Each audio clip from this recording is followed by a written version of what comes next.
What was that? Festers on line 1? This doesn't seem good. All right. Welcome, everybody. MJ Morning Show. I am MJ. There is no Michelle. She is up in New York. I'm a little jelly. Guess what? Our intern is here today. Bailey, the intern. Bailey, you might have extra special mic time today. It might be the MJ and Bailey show because there is no Fester sitting in his seat. And there's no Michelle because Michelle's up in New York helping Julian, my son, and Julian's girlfriend with her NYU film project, which starts filming in a couple of days, and 20 people on this thing. It's lots of logistics, and now I hear that Fester is on line 1. Okay, I'll bite. Let me pick up line 1 live. Hello, Fester. Hello. Oh. Jeez. What's the shtick? I can't make it today. Yeah, and okay, I'll continue to inquire. And why can't you make it today, Fester? I have an uncurable ass fungus, and I can't make it into the show today. What is this voice? You're doing like a rip-off Milton Fludge Cow kind of crotchety old man sound. No, I was trying to sound like I'm in great distress. Oh, all right. So, woe is me. oh, thank God you've answered. All right, so what's your deal? First of all, thank God you answered, because I thought you weren't going to answer when you found out I was late to the show. Oh, okay. I might have woken up today at 5:45. Hard stop. Oh, all right. So a day where Michelle is out, a day or actually more than a day. Michelle is out for a number of days up in New York. Number of days. So at a time where I would rely on you to definitely be here and maybe even be here on time, since many times a week Michelle and I have to open the show ourselves because you can't find it in your heart to be here on time. So Michelle's out for a number of days. Yeah, and here you are, and you're waking up at 5:45. It's now 6:04. I completely agree. I was zonked to the world. If my son wasn't playing in the house making a little bit of noise, my wife would never have gotten up, and she would have said, because her alarm doesn't go off till 6. And she says to me, she's like, "Hey, honey, I think you overslept." And I'm like, "Don't be so ridiculous. I did not oversleep." And she goes, "It's 5:45." And I'm like, "Oh, crap. I overslept." Yeah.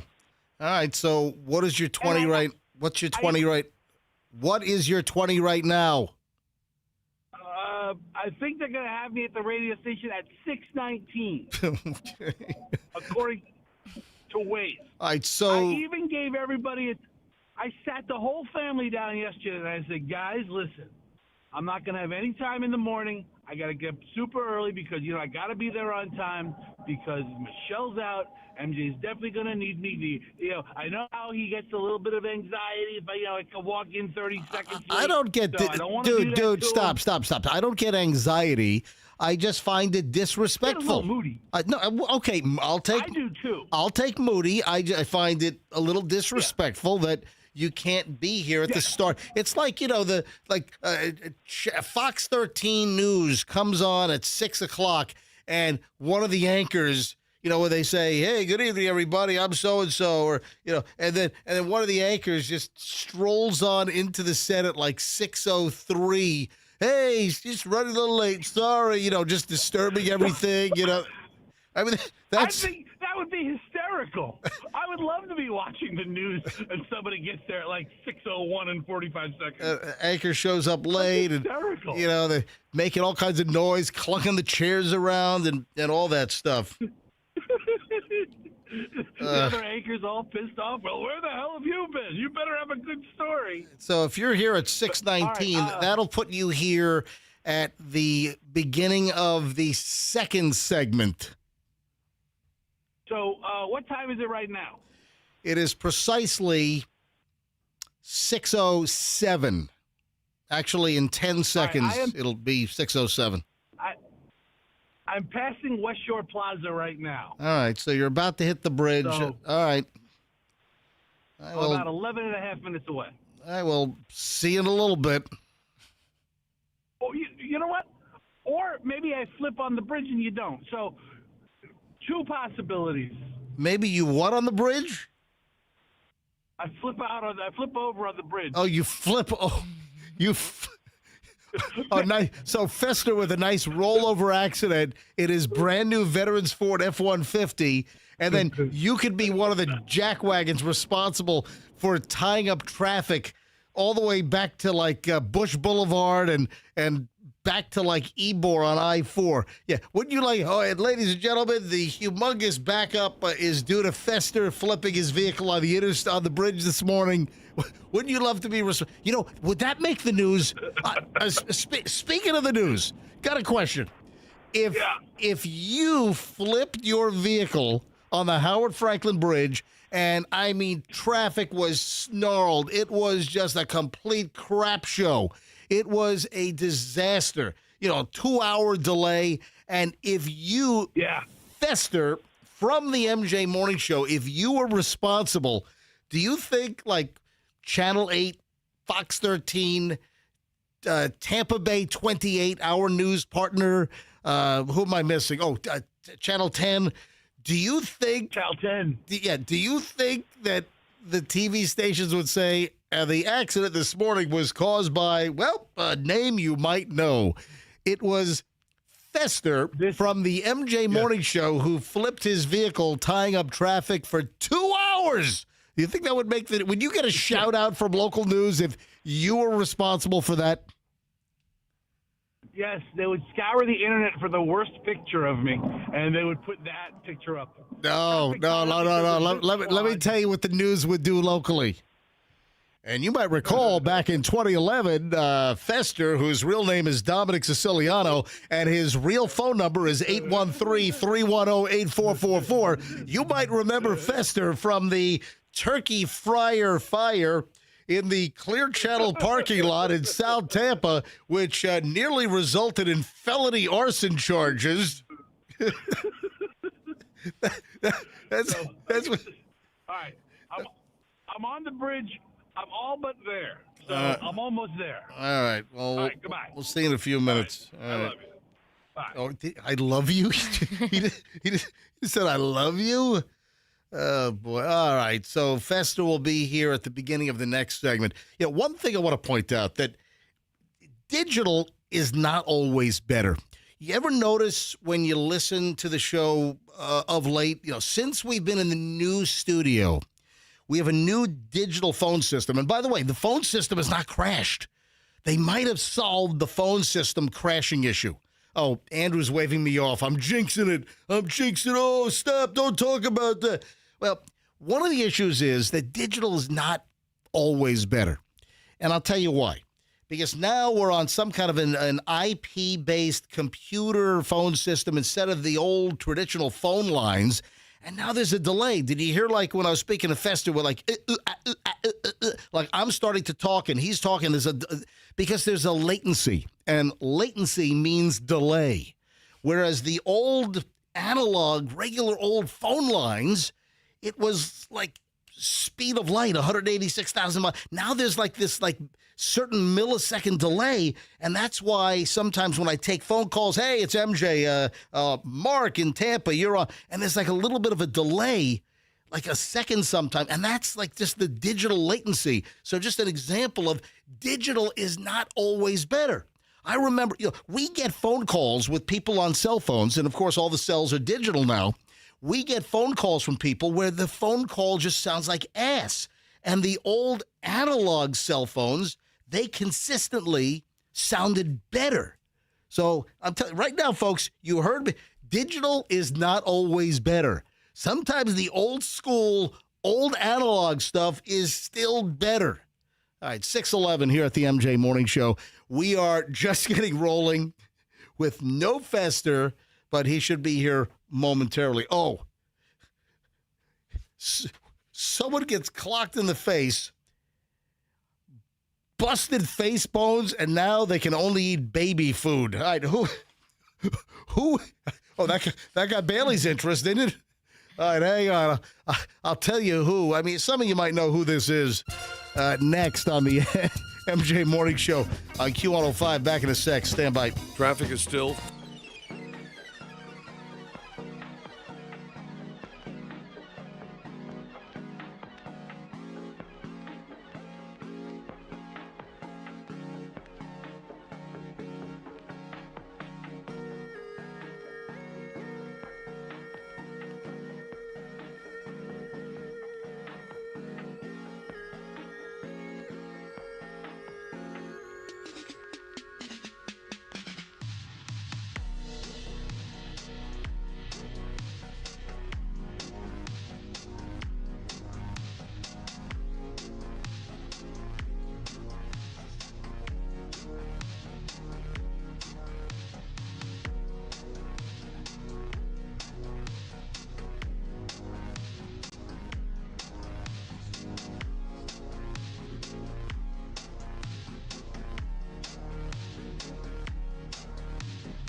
Fester has entered the building. All right, welcome, my friend. Glad you could make it. So you didn't set your alarm clock? You didn't set your phone or whatever the deal is? No. I did. I have an alarm. My first alarm goes off at 4:20. Okay. And that alarm always gets smacked down. Okay. And then I think I took the phone off of the nightstand and I rolled over on it. Oh, God. To where I couldn't hear any of the subsequent alarms. Your manatee-like mass completely muted the phone. It could have had the loudest, most obnoxious alarm clock sound, but because it was probably stuck in one of the folds, it muted the speaker so you couldn't hear it? I snuffed, That's a yes or a no? No, I snuffed out my phone. Like, you know those like really, really big women who like roll over on their babies? Oh, that's awful. That's what it was that like. Is terrible. You can't, the baby can't breathe. It's yeah. awful. It's awful. It's terrible. That's what a morbid thought. That's what I did to my phone this morning. It was right here. It was right there. Gotcha. So it was a body mute. It wasn't an actual real electronic mute. It was a body mute. The phone was stuck to my body when I actually got out of bed. Just like the heat and the nighttime sleep sweat. Like thighs on like an old vinyl car seat. Yeah. So Oh, God. my son's dancing around the house. He was all excited. He thought I had today off. My wife, she's like, I think you're late. I'm not. I'm really late. It's 6:22 at the MJ Morning Show. I teased an item. I don't know if you heard it. Somebody, like, face is all busted up. And then the story is they have to eat baby food for 6 months. Is their jaw wired shut? And then we go to commercial break, and then Bailey says, hey, guess what? My friend broke 4 bones in their face just this past weekend. All right, hey, What? Yeah, hold on. We'll get all this stuff. No, I saw this, and I typically would not do a Baltimore Orioles baseball story. Are you aware that the coach of the manager of the Baltimore Orioles took a ball to the face? Wow. Folks, this is not a Freddie Mercury story. No. Who is the manager of the Orioles? Craig Albernaz. Oh, Craig Albernaz. Craig Albernaz. Yes. Now, listen, I'm not doing this because I care about the Baltimore Orioles. No, we don't care about them, but still, Yeah. ball to the face. Even though that famous local baseball player dude kind of lives in my hood, and now plays for the Orioles. All right, so Craig Albernaz. Did he do it? Your neighbor? The Orioles manager took a foul ball to the face. And I guess the Baltimore Orioles were playing the Arizona Diamondbacks. So it was during a game. Yeah. So took a ball to the face. Anyone get the Freddie Mercury joke? And just went. We all got it. Right. We all got it. Right, so You just got to let that joke stew. right. So right side of his face, and I guess he's got broken bones in his. Anyway, the reports are that he can only eat baby food for 6 weeks. Now, I said 6 months originally. He can only eat baby food for 6 weeks.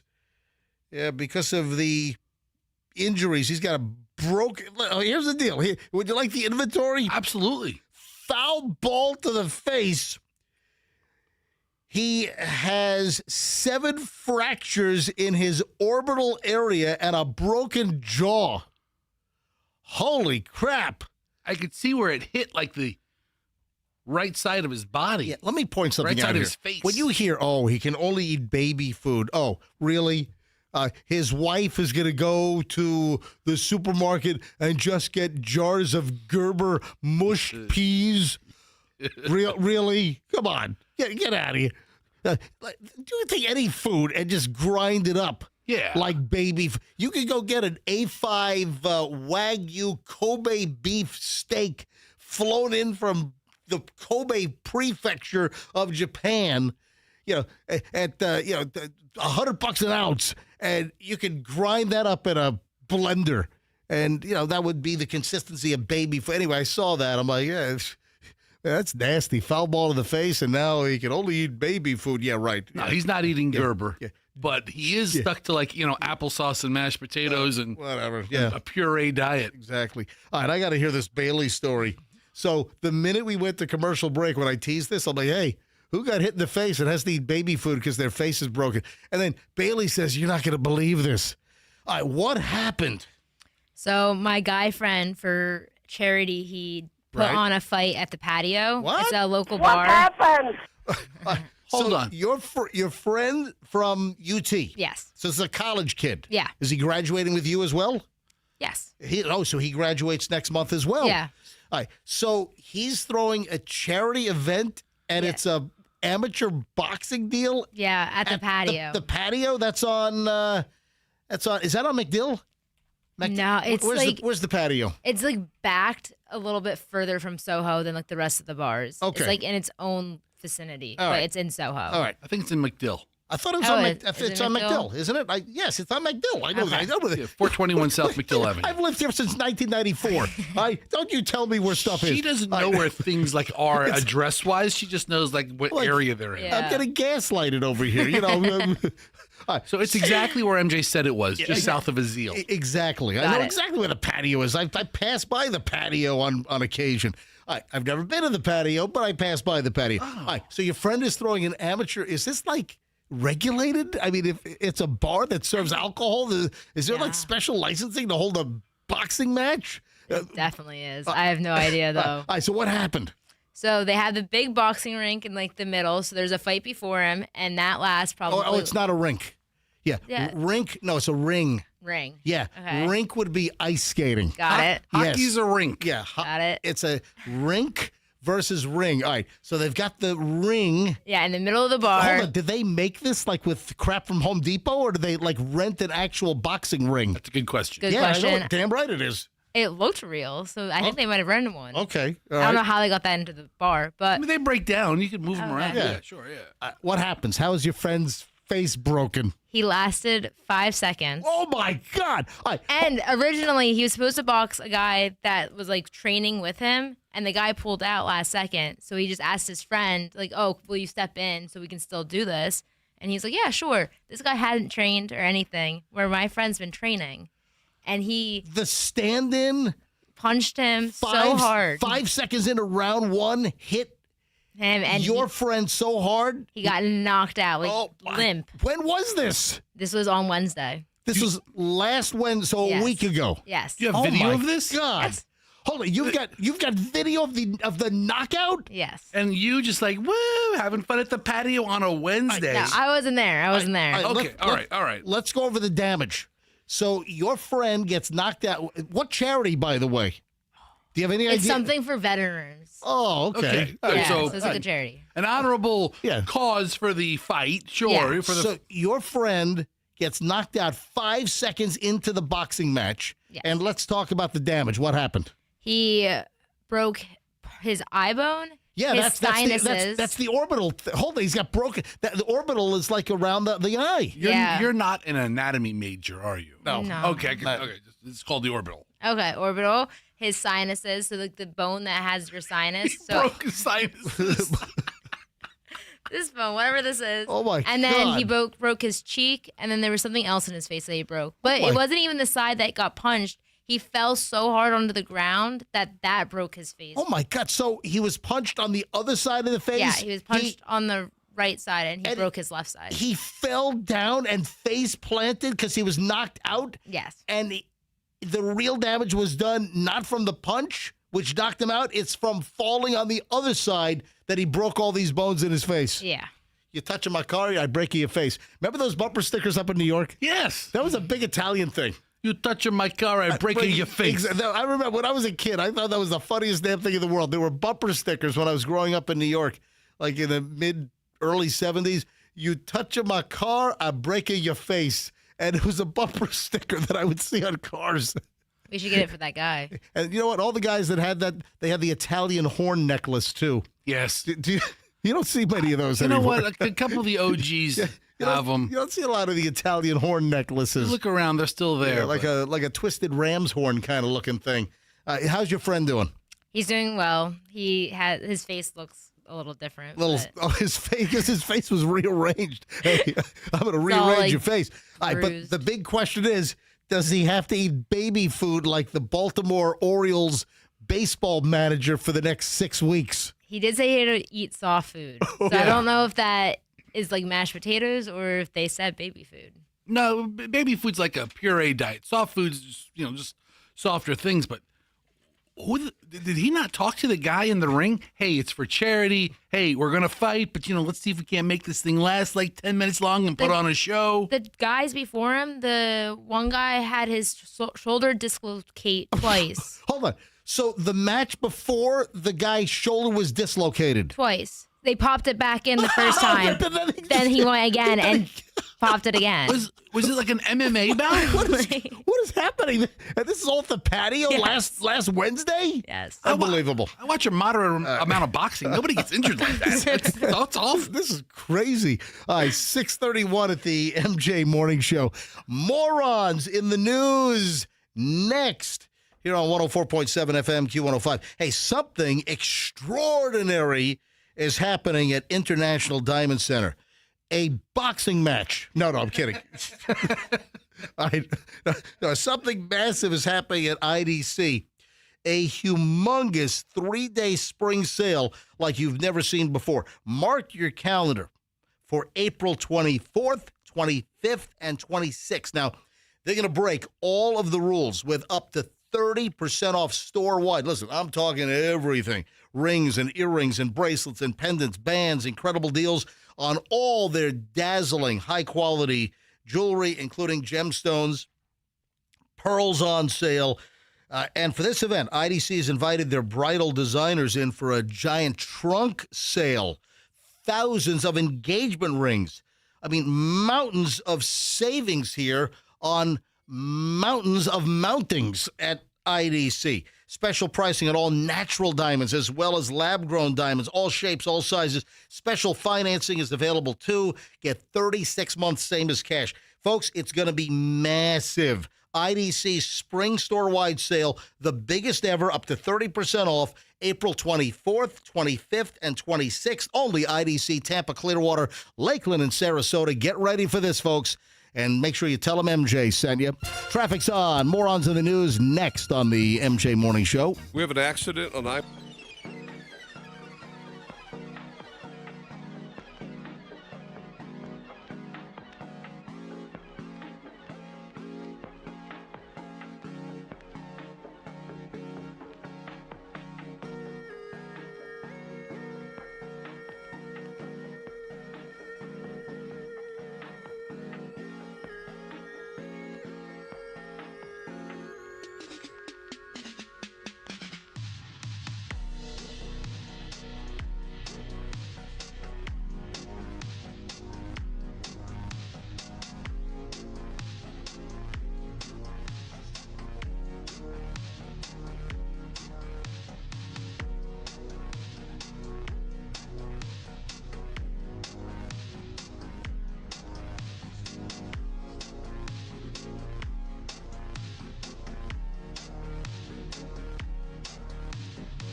It sounds like we need to set Bailey straight on graduation. You're not going to, folks, you're not going to believe the conversation that we just had during the commercial break with Bailey, the intern. MJ Fester, Michelle's out for a few days, helping Julian up in New York. Bailey, the intern, is in. I don't have time here because it's Morons in the News time, but guess what? 7 o'clock, when we start the 7 o'clock hour, we got a little bit of a misconception regarding your graduation. And Fester, make sure she says exactly what she said just a few minutes ago. I will, yeah, absolutely. Folks, you want to be listening just a few minutes here on the MJ Morning Show. Stand by. All right, Morons in the News. A couple of things here that I didn't get to. I got a couple of things that have been kind of festering in the pile. All right. This is a local story. A lady here in Tampa has been arrested for trafficking phony, counterfeit Microsoft Certificate of Authenticity labels. You know, like those labels that go on like an authentic Microsoft product, like software or maybe a keyboard and I think they're like a hologram-ish. Yeah, I've bought Microsoft products before and I've peeled them off. Is that what it is? Like on the computer or on like the top of a laptop? Well, it's the authenticity sticker. Oh, I'm looking at them now. Yeah. This goes on. This looks like it goes on the box. Right. So you have like that with the Microsoft software, and you maybe download the program, and you have the box, but you get the program online. I don't think they do like CDs anymore, right? But you have the label, and it has that like long, crazy code. And then I think there's like a little hologram sticker, you know, Microsoft logo, authentic, whatever. You know, it's got that rainbowy, holographic looking thing. Heidi Richards, 52 years old, has been sentenced to 22 months in prison, also hit with a $50,000 fine. She was convicted, according to news reports. Yeah, all reports. Right. So this was a huge investigation with Homeland Security. So HSI, Homeland Security Investigations. If you ever see, those alphabet letter jackets, at crime scenes, DEA, FBI. Everyone knows FBI, Federal Bureau of Investigation. DEA, Drug Enforcement Administration, right?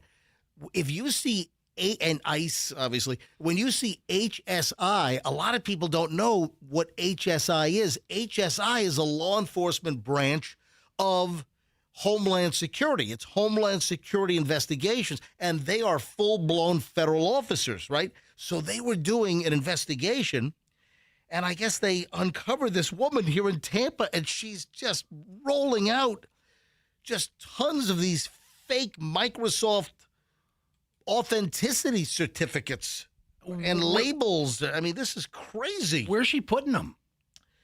I mean, there's more I want to know about this story. HSI is committed to protecting the integrity of the technology marketplace and ensuring that consumers receive genuine products, said HSI Kansas City acting special agent in charge, Rick Sabatini. This sentencing sends a clear message to those who attempt to exploit software authentication systems for personal gain.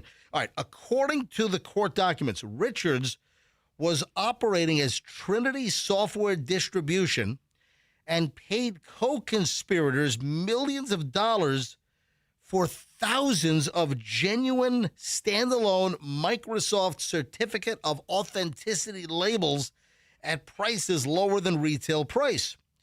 And she and her employees would then harvest product key codes from the labels and sell them to bulk customers. Wow. So, and she's from Tampa. Who are the customers? Anybody know Heidi Richards of Tampa? Well, guess what? You're not going to see her for like 2 years. Just gonna go away for a little while. She's going to Club Fed or wherever they're sending her. For maybe they'll put her next to Ghislaine Maxwell. The two of them can become buddies. Yeah, man. More product thievery. 3 men arrested in a $1 million Lego heist. Lego's a big business, Tell man. you what, that's 5 sets total.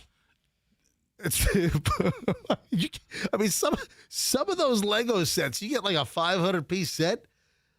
I think there's some Lego sets that are a couple of grand. And we're talking about just pieces of plastic. Did I ever tell you about the guy I follow online?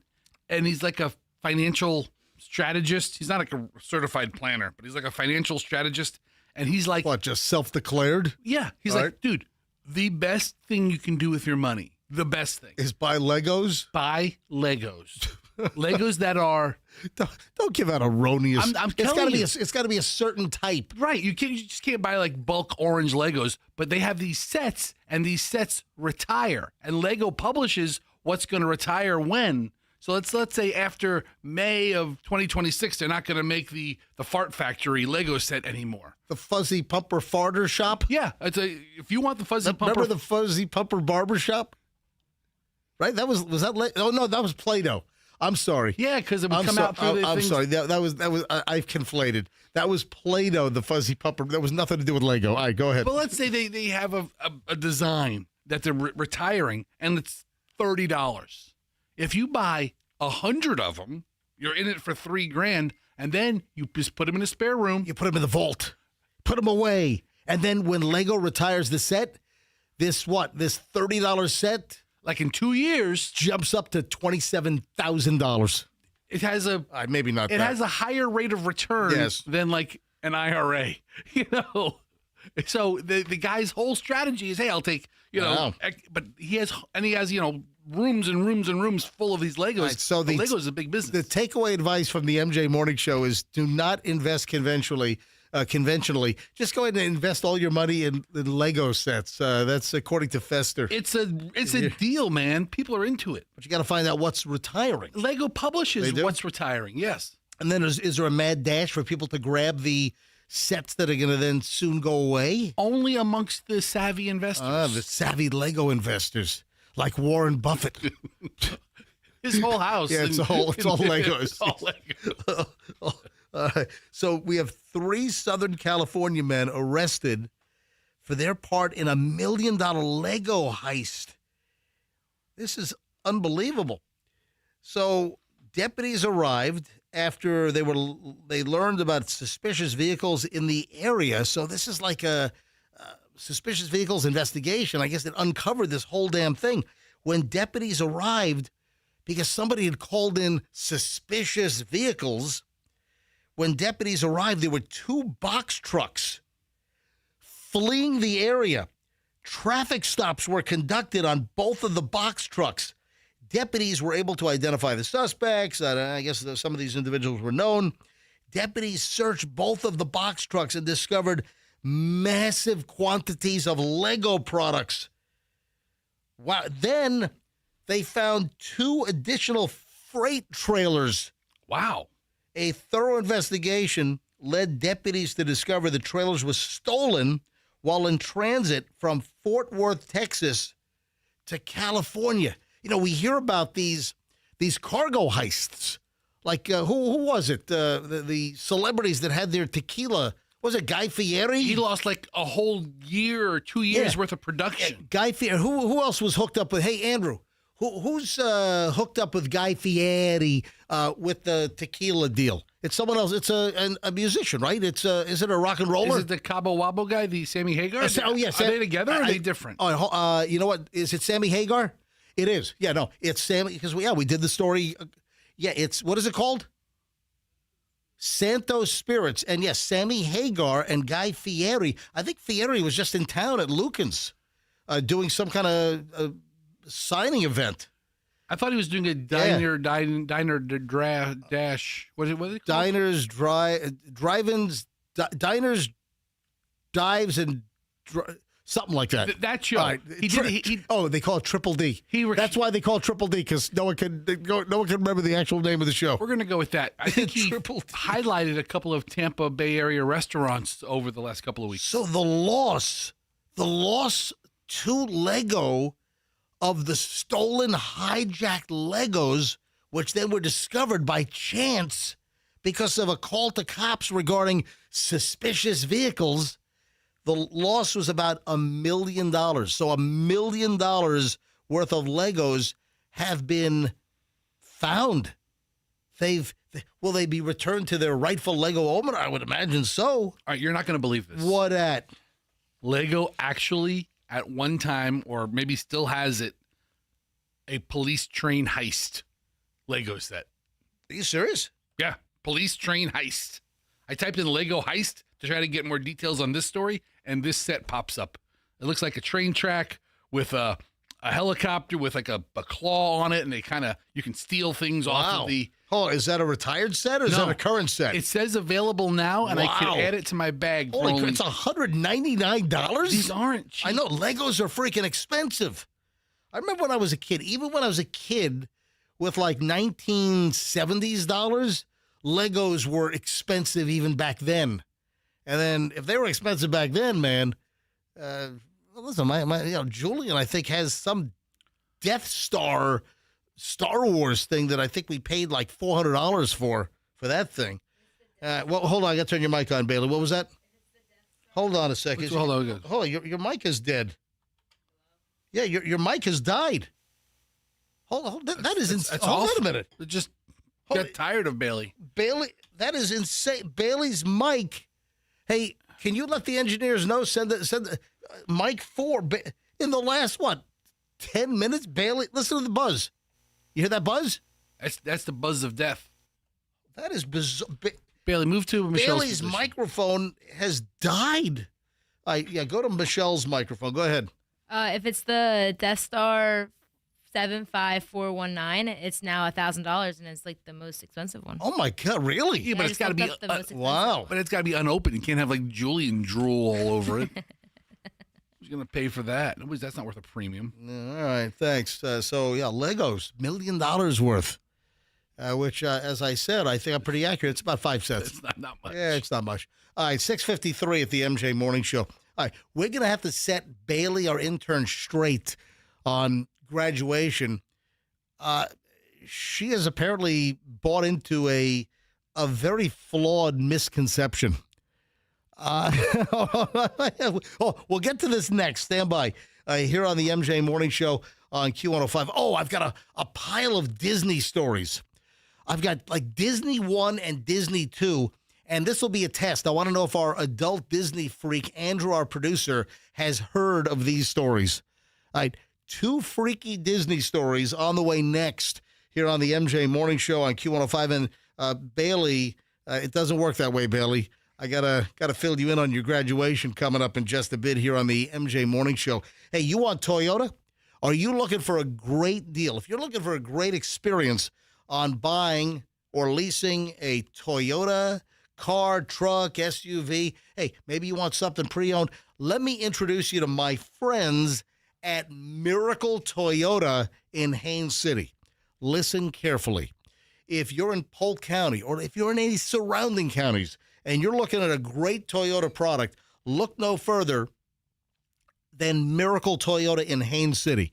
If you're in Winter Haven, if you're in Lakeland, if you're anywhere in Polk, if you're in Fort Meade, listen, go to Miracle Toyota. First of all, if you're listening, you must love the MJ Morning Show. And then you get to go to Miracle Toyota, buy your car, tell them you listen to the MJ Morning Show. It's a win-win. You get a great deal. You get a great experience at Miracle Toyota. And you get to help the MJ Morning Show, showing that MJ Morning Show advertising works. Miracle Toyota in Haines City. And, of course, it's Community Appreciation Month. Whatever you purchase, they're going to make a donation to the charity of your choice in your name at Miracle Toyota, 27 in Haines City, and tell them that MJ sent you. A car wreck is a serious thing. A slip and fall is a serious thing. Guess what? Kemp Law Group. You know the slogan? Accident or fall, you call Kemp Law. So they handle tons of personal injury cases where people are just minding their own business. They're on the road. They're law-abiding. And then suddenly some wacko rear ends them, T-bones them at an intersection after running a red light. But they also handle slip and fall cases. Let me give you a couple of examples. You're in a supermarket and there's a wet piece of produce that fell on the floor and it's not being properly maintained or patrolled by the supermarket staff. You slip and fall. I mean, you fly up in the air. There's all kinds of cartoon noises. You come down on your back. Oh, my, you can't move. They got to call 911. Hey, that's not your fault. That's just accident or fall, you call Kemp Law. Giant hole in the parking lot that they should have fixed a year ago. You fall, you hurt yourself, you're hospitalized. You call Kemp Law. Accident or fall, call Kemp Law, kemplaw.com, and tell them MJ sent you. Traffic's on with Schreiner. MJ Morning Show back in minutes. In Hillsborough, we have...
Bailey's mic. I don't know what the hell happened, but Bailey was speaking on the microphone since the beginning of the show at 6 o'clock, and then all through the 6 o'clock hour, and then just a couple of minutes ago, Bailey goes to speak, and Bailey on mic number 4, guest mic number 1, Mike was suddenly dead.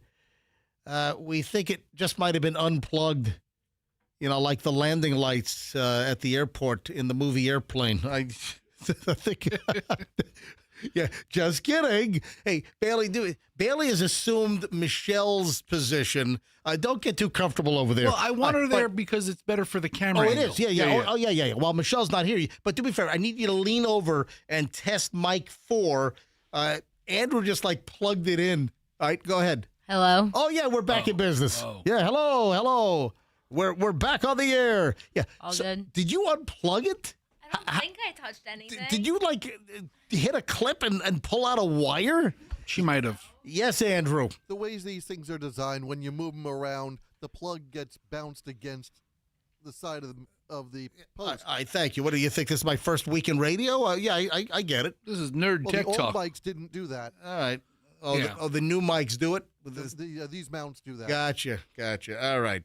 So, Bailey, our intern, I mean, stuff is just developing. As the show goes on today, stuff is just happening.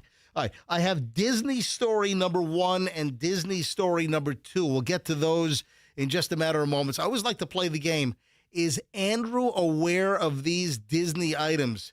2 funky stories we'll get to in just a bit. Oh, also, 7:45-ish, somewhere between 7:45 and 7:50 this morning, guess what? Dear Flabby, is he rude or nice? Life feel messy, love life crappy. Got a problem, need some wisdom from a big rude man. Write to Dear Flabby. Dear Flabby, Dear Flabby, Dear Flabby. All right, so Dear Flabby on the way, listener with a dilemma. Woo! And Dear Flabby will come to the rescue of our listener who submitted the dilemma. All right, so that's coming up 7:45 to 7:50, somewhere in that zone. Also, 8 o'clock this morning, less than an hour away, your chance to win $1,000 with the Cash Kitty. Just listen, we'll give you the keyword. You just text that word, and boom, stand by and see if you're going to be the next $1,000 winner. So heads up on that. Oh, if we have time in this segment, if not, we'll push it. I'm going to try to get it in this segment. Oh, psychopaths. The jobs that psychopaths gravitate to. Oh my God! I bet your radio guy's on there somewhere. I've got this. Listen, I've worked with some total psychos in radio. Total nutcases. Listen, I had a program director that ended up in federal prison because when he left radio, he opened up weight loss clinics or something and was involved in some kind of fraud. And he went away to federal prison. That's crazy. For a couple of years. Yeah, I've worked with some real winners in this business over the years. We'll get to that here in just a second. All right, first, though, the Bailey situation. Fester, recount. Again, a lot of crap is happening during commercial breaks, which then it's too good to keep it quiet. We got to talk about it. So we are all very proud of Bailey. Yeah, Bailey, our intern, since October. Bailey graduates from UT, University of Tampa, next month in early May.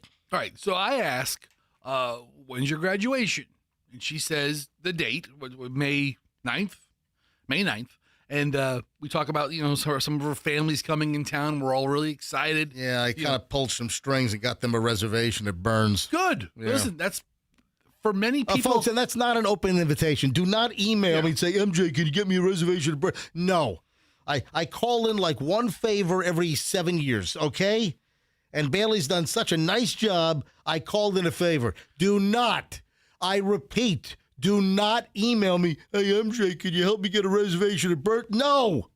No, I'm telling you right now. Yeah, listen. Get on the computer at midnight when the reservations open up and try to get your own reservation. All right, go ahead, Fester. Bailey, if it doesn't work out at that hoity-toity restaurant, call me. I can get you on the waiting list at the Texas Roadhouse. Yeah, so anyway, we start talking about the graduation, and the dinner is going to be the night before because she says my graduation is later in the day. It's at 4 o'clock. I'm like, okay, it's not terrible, but I guess it is a little later in the day. You would expect graduations to be like, maybe afternoon or maybe late morning. She says, but I'm hoping to get out of there quickly because I'm going to sit in the front. And hopefully they call my name quickly and then I'll just go. What? They call? No. That's not how graduations work. It's alphabetical. What is your last? I don't even know your last. What does your last name begin with? I forgot. S. S. You're near the end. Oh, that's right, Sullivan. You're near the end. You're 3/4 of the way back. You're almost at the end of the alphabet. It's not like you've got A like art. It's not like you're Bailey Aardvark. AA. I really thought you could just show up, sit wherever, and then leave right when your name was called. Bachelor. You walked across the yes, stage and you yes, walked out. But No. Do you know what? Did they teach you what alphabetical means? It starts with A. Repeat after me. A. Then. B. Then. Oh, maybe it's my first name. Well, it doesn't matter. Yeah. So your last name is S. Yeah. It's going to be alphabetical. You're going to be toward the end. What, you just want to get your diploma and get the hell out of there? Is that it? Yeah, it's probably going to be so hot. It's going to be 4:30 in the afternoon. Oh, yeah, you're right. It's going to be humid in May. Yeah, days are getting. Well, you know what? That's hit or miss. But we are heading into some hot days. Now, yesterday was kind of hot, but we didn't have humidity. So It was a nice hot. Yeah, this time of year, we'll get the hot days without like the 98% humidity, and it feels. It's kind of like they say out in like the desert Southwest. Oh yeah, it's not the heat, it's the humidity, and we get both here in Florida, but not yet. All right, so this is in May. How many kids in your graduating class? Do you have any idea how many seniors are graduating from UT? I think it's around 10,000. 10,000? Okay. 10,000? No, that's the. Oh my God, that's maybe the whole school enrollment. No, What kind of diploma mill is that place? 10,000? 10,000. What is going on? Hold on. You know what? I've got to give her just a basic competency exam. All right. Well, there are not 10,000 kids graduating in May from University of Tampa. Maybe what? 1,000? It's not 10,000. That's Fester. Look up the total student population at University of Tampa. so. Okay. Yeah, there's a little over 11,000, approximately 11,500 students Yeah, are the the whole- total enrollment. the whole school has about 11,500 kids. About 10,100 full-time students. All right. And graduation?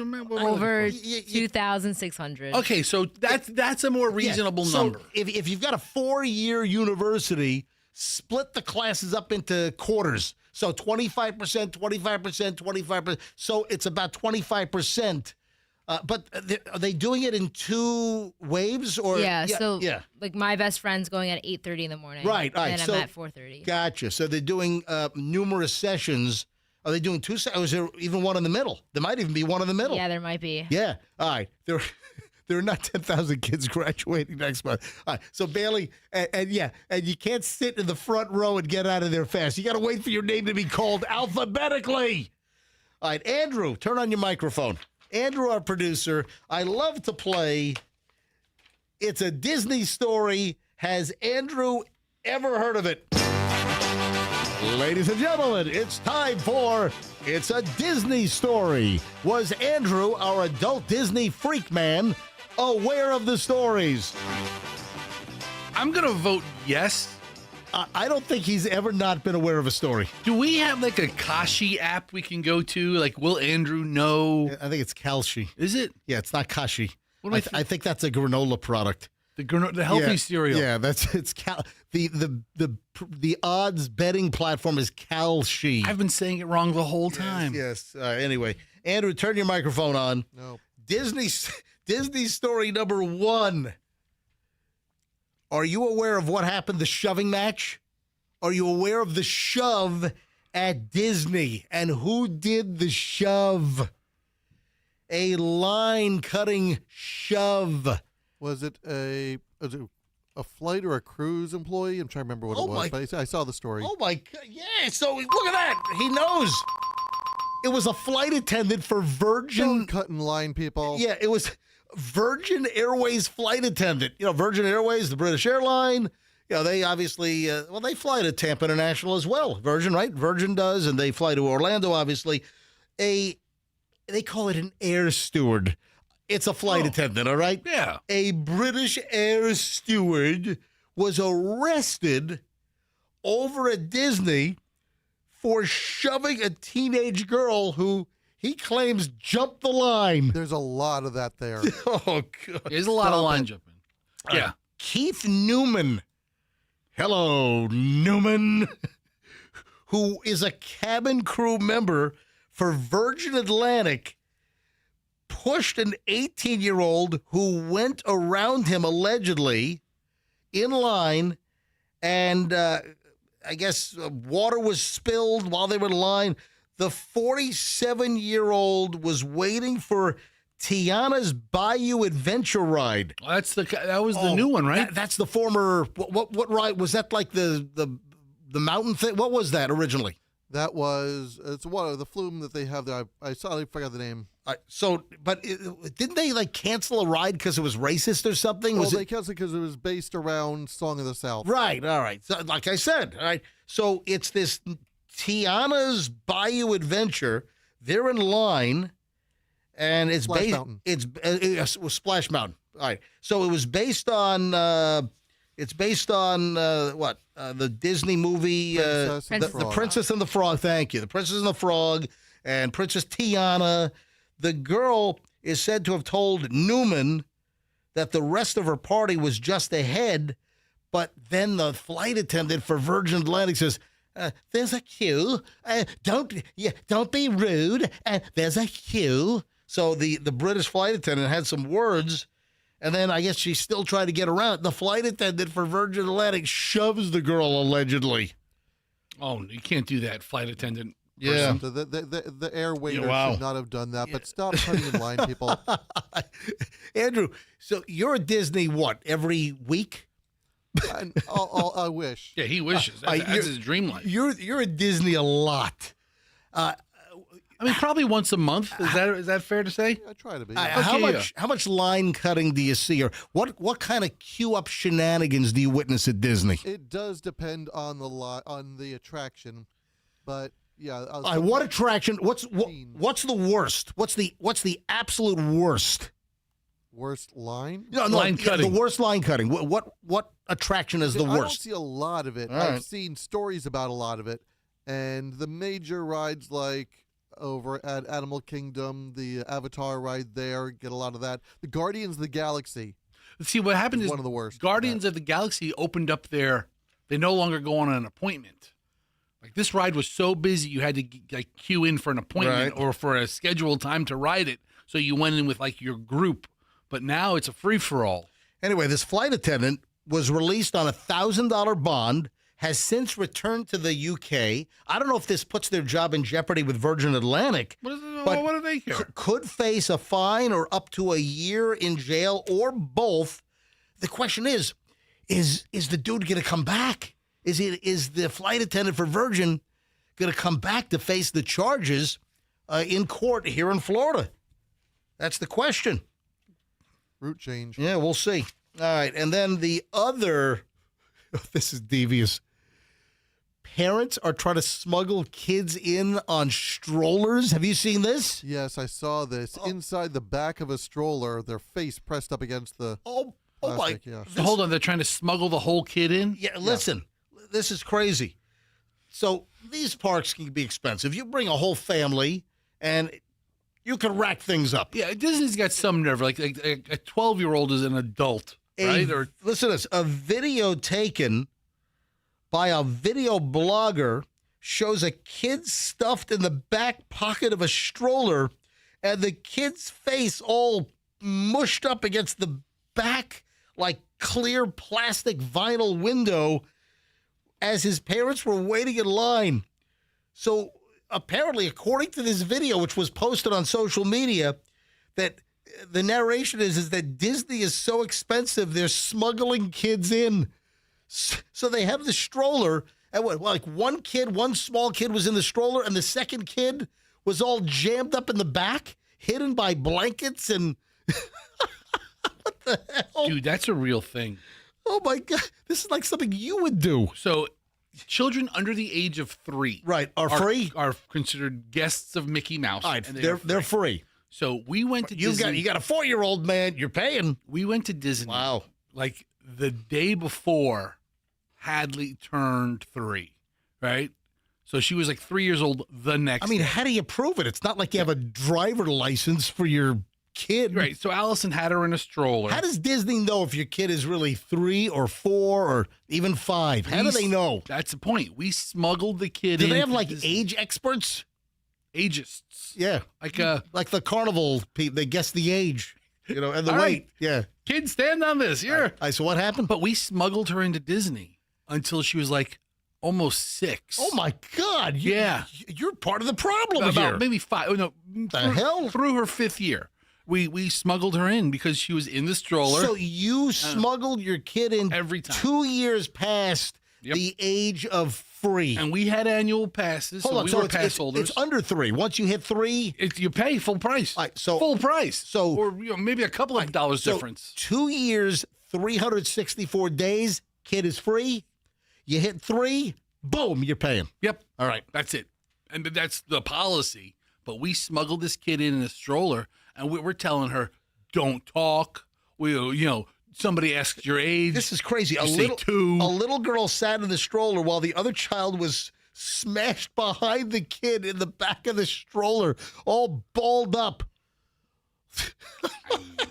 the kid's face was pressed through some kind of a see-through clear window in the back of the stroller. As long as the kid could breathe, good on the family. Fester, endorsing fraud since 1991. Listen, I'll tell you, there are some companies I don't mind trying to get one over on, and for some reason, the Disney company is one of those companies. Oh, really? I mean, Beasley is another one of those companies. But no, I mean, if you guys, I don't care about the Disney company. If I could do something to save a couple, what are they gonna stop you and say, "Wait, you got to pay for that kid"? Okay, you got to pay for him. 7:20 at the MJ Morning Show. So people freaked out at my video last night, folks. If you haven't heard this. I shot a video, my retirement plans and my retirement from radio notification.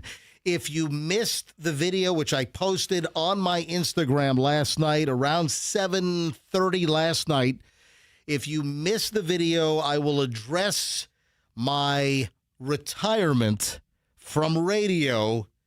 A lot of people are freaking out. A lot of people are like, oh, my God. And if you don't know the story about my radio retirement and my announcement on video last night on my Instagram, I'll fill you in next. And if you haven't seen the video, if you want to see the video, it's on Certified MJ Radio. That's Certified MJ Radio. I'll address this first. Oh, also the psychopath jobs. What jobs are psychopaths attracted to? We've got Dear Flabby is coming up in just a bit. Stand by. Dear Flabby, is he rude or nice? Dear Flabby, when you want fat advice. On a big crisis with Michelle and Julian and the New York trip yesterday. Is she okay? Yeah, hey, we got a big problem. Of course, I had to jump into the rescue and solve the problem. Hang on. We have a lot of stuff because we do an hour and 20 minutes of non-stop MJ next. Here on Q105, 104.7 FM. Do not move. Hey, I got a flyer yesterday. And, Lorenzo, who is the general manager and the managing partner at Veterans Ford, he told me about this. I knew this was coming, and it is now officially launched. Veterans Ford. No games, no surprises, just real pricing. So at Veterans Ford now, all dealer fees are included. So you don't get all this add-on stuff. Everything is now included. Only tax and registration remain. That's it. No hidden charges. Veterans Ford, honest and upfront. They're not going to play games. No shenanigans. This is once again solidifying that your Ford dealer is Veterans Ford in Tampa. Hey, you walk in there and you tell them you want the MJ deal, the combination of no surprises, no games, real pricing, and then you say, hey, I want the MJ price. Give me the MJ deal. No other Ford dealer in town is going to beat a Veterans Ford price. Great operation to do business with. There are great lease deals right now, amazing finance rates right now. Veterans Ford, line bar on the Veterans Expressway. Veterans Ford, tell them that MJ sent you. Your next move does not have to be a train wreck. Your next move doesn't have to be a freaking disaster. Your next move doesn't have to be like the Titanic of moves when you call twocollegebrothers.com. You've got the others, then you have Two College Brothers. Remember, you got college involved in some other things, but you got to have the Two College Brothers. By the way, I think they're graduating from UT next month as well. Yeah, one of the 10,000 graduates. Yeah. Yeah, we're all very excited. All right, listen. Are you moving? You got a friend that's moving. You have a coworker, a relative. Hey, maybe it's time to get the kids out, and the kids are moving. twocollegebrothers.com. Highly trained. They will wrap all of your furniture in the heavy moving blankets. They will carry your boxes with dignity and care. They're not going to hose you around and try to jam up the price mid-move or hold your stuff hostage. Nope. They'll give you a great quote, and you'll get a phenomenal move. twocollegebrothers.com. Mention me, MJ, get free moving boxes. twocollegebrothers.com, the smartest move you'll ever make. At 7:24, the MJ Morning Show is back in minutes. Don't move. In Hillsborough, the accident on I-4.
The intern in, Michelle up in New York, going to help Julian on the girlfriend's film project up at NYU. So Michelle's out for a number of days.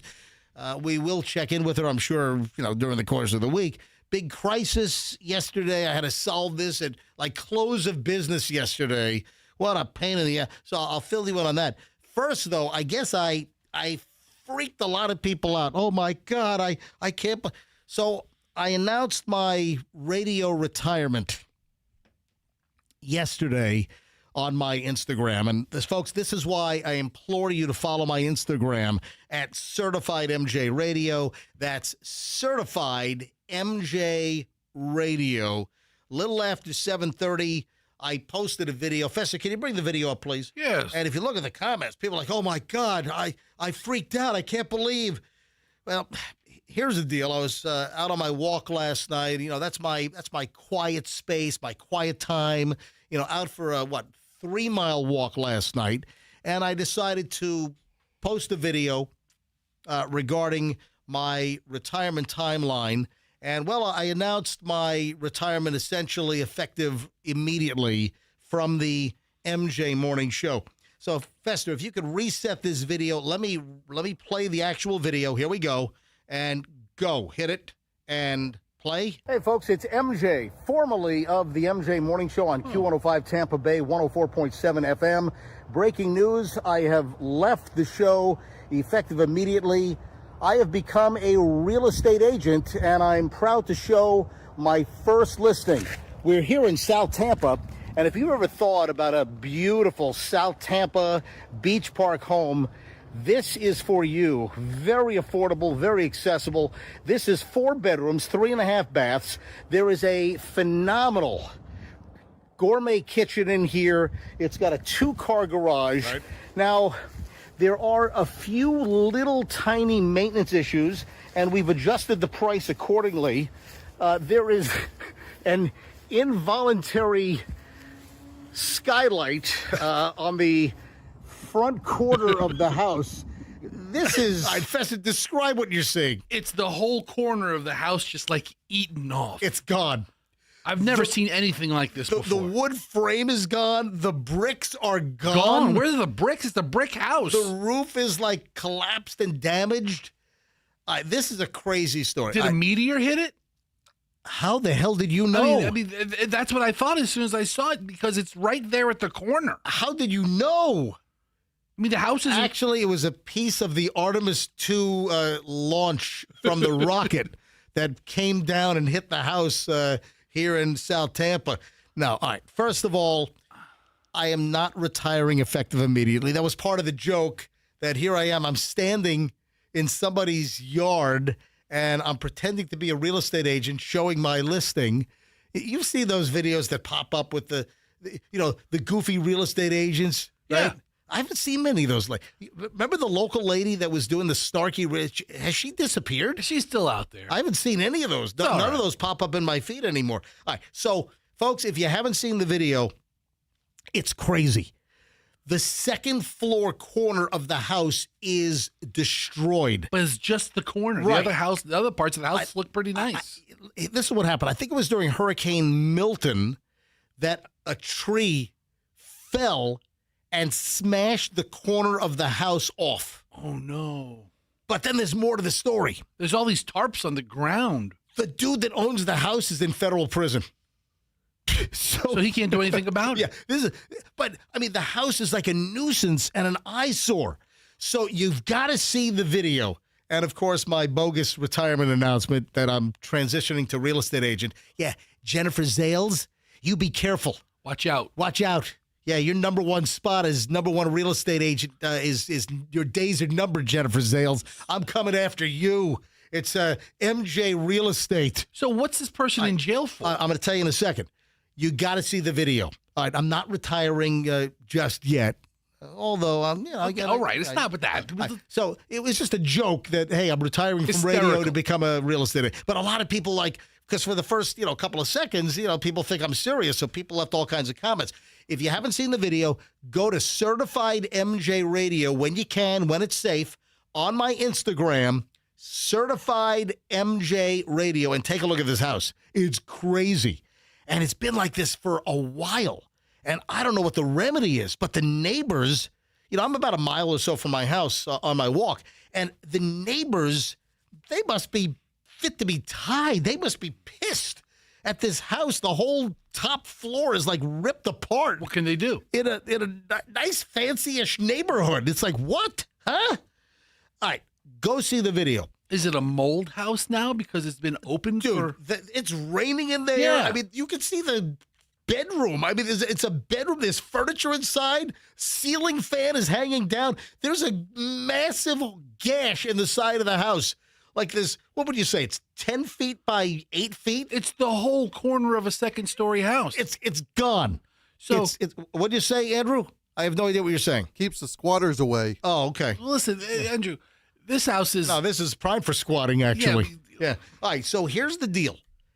The home, I guess it's caught in like limbo. It's in some kind of flux. The owner of the house, and I found the story When from... does he get out? Or she? Is it a he or she? Oh, it's a he. Okay. No, it's a he.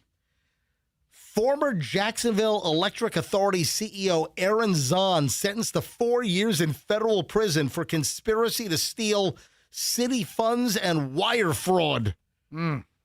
That's the dude. That's some pretty serious charges Yeah. there, Mr. Zahn. But man, poor bastard. I feel bad for him. He's going to get out of the big house and come back to a destroyed house. To a wrecked house. But listen, the house, I think the house is a total loss. I think you got to knock the house down. Especially now after 2 years or a year and a half of just being exposed to weather. All right, here's a story from First Coast News, which is a Jacksonville TV station. Nearly 6 months after being sentenced in the largest fraud case in Jacksonville history, ex-JEA CEO Aaron Zahn, that's Jacksonville Electric Authority, was, Aaron Zahn turned himself in on Monday. This is back in 2025, and is now serving out the sentence in a medium security prison in South Carolina. Court records show that Zahn, 45, is booked at FCI Edgefield, a prison with a population of 1,707 male inmates. Upon release, he'll serve a year of probation. On July 30th, 2024, Zahn was sentenced to 4 years in prison for conspiracy to embezzle federal property and wire fraud charges. He was convicted of charges on May 15th of 2024, or March 15th, attempted to swindle Jacksonville's electric utility, the largest public utility in the state of Florida, at hundreds of millions of dollars. What the hell? So it's this guy's like, go look at the video. His house is like falling apart, and it's a complete like menace, nuisance, eyesore. And of course, that was my first listing with MJ Real Estate. Well, good luck with that. And I'm looking at a photo of him walking into the courthouse from last year, or maybe a couple of years ago, and he's holding his wife's hand. Where's she? I don't know. But my question is, does he have access to Instagram in the big house? Up at the federal facility in the Carolinas, can he see my Instagram? And somebody even commented, hey, that owner ought to come out with their Sig Sauer and shoot you, or something to that effect. That owner has bigger problems. Guess what? The owner is not coming out right now because the owner's in federal prison in South Carolina. All right, take a look at the video. It's on my Instagram at Certified MJ Radio. That is Certified MJ Radio. Oh, what is this freaking dog fight? At the Walmart? Who let the dogs out? That's the first thing I thought of. Two dogs get into a dog fight in Walmart up in Palm Harbor, and then 5 people are injured trying to break up the dog fight. And one of the dogs is like a Chihuahua. A Chihuahua mix is what I read, but what a feisty little dog. It's a Chihuahua Doberman mix. When you see a dog fight, I was thinking like, 2 pit bulls or, 2 really historically aggressive dogs, but I guess a Chihuahua is historically aggressive too. This is nuts. So it happened at the Palm Harbor Walmart, US 19, happened yesterday, lunchtime hour, 12:48 p.m. The Pinellas County Sheriff's Office, they get a 911 call. They're dispatched. Big dog fight. People hurt inside Walmart. The dogs involved were described as a terrier mix and a chihuahua mix. 3 store employees and the 2 dog owners were injured trying to bust up the dog fight in the Walmart. That's crazy.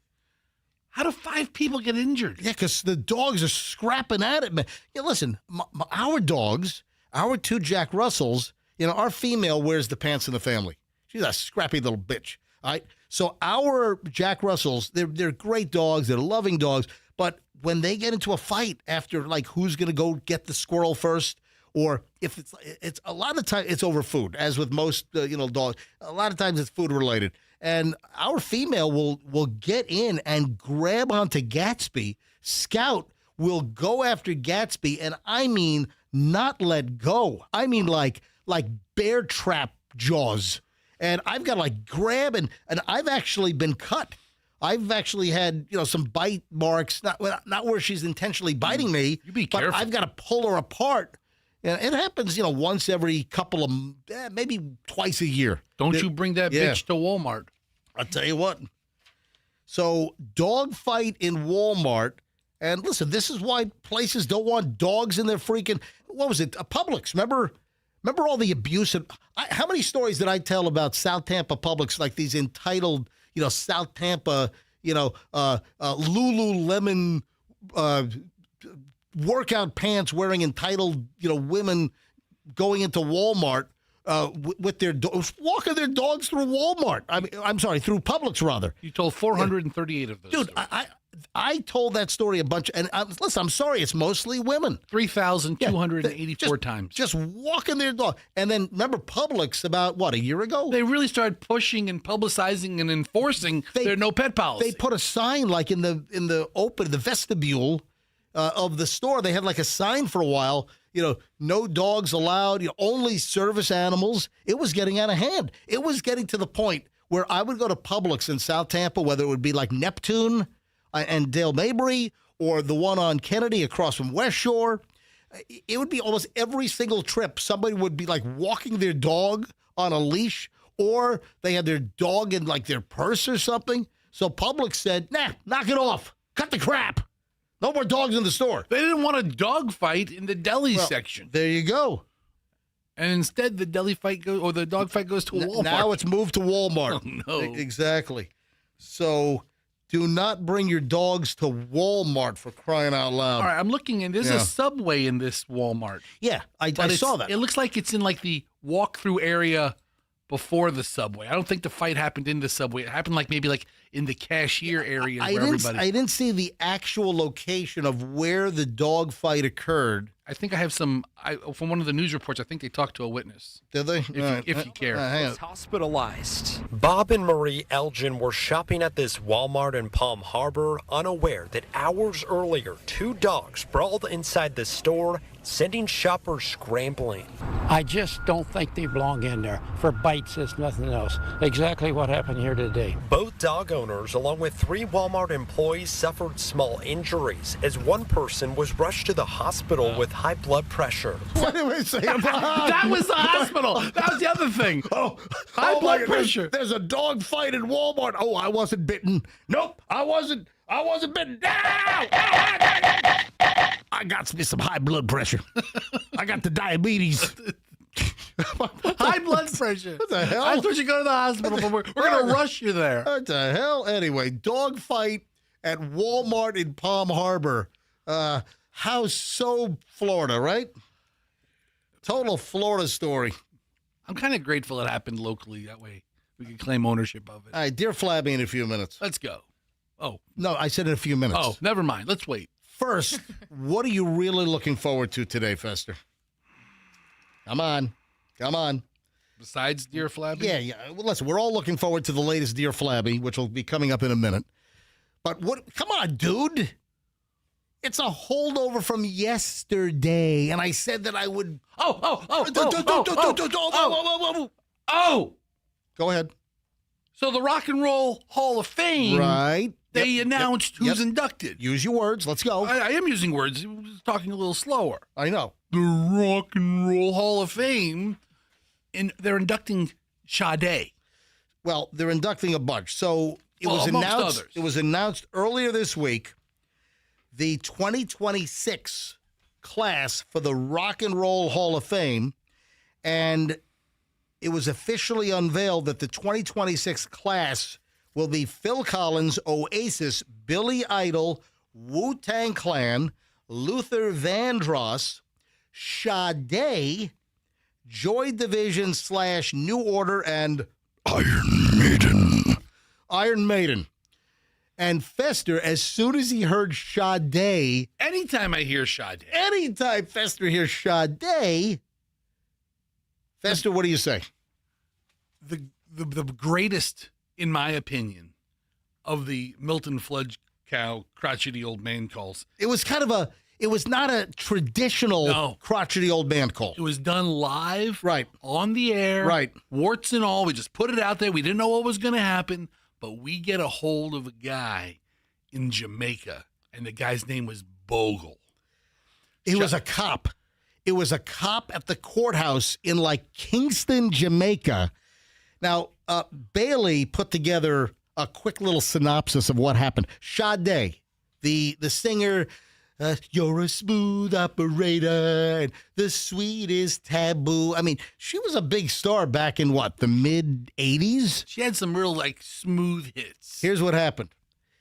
In 1997, singer Sade was arrested in Montego Bay, Jamaica, following a high-speed car chase with police, where she was charged with dangerous driving, disobeying a police signal, and disorderly conduct. While driving with her producer, Bob Morgan, Sade reportedly ignored a police stop signal and was chased along the coastal highway, leading to her arrest. She then cursed out officers. She pleaded not guilty, alleging that the police attempted a shakedown, but later she skipped court. She didn't show up for court dates, resulting in a Jamaican arrest warrant that lasted until 2002, right?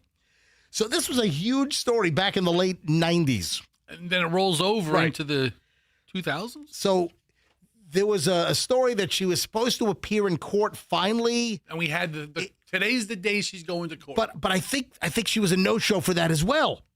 But here's what I did. I called. We got the phone number for the courthouse in Jamaica.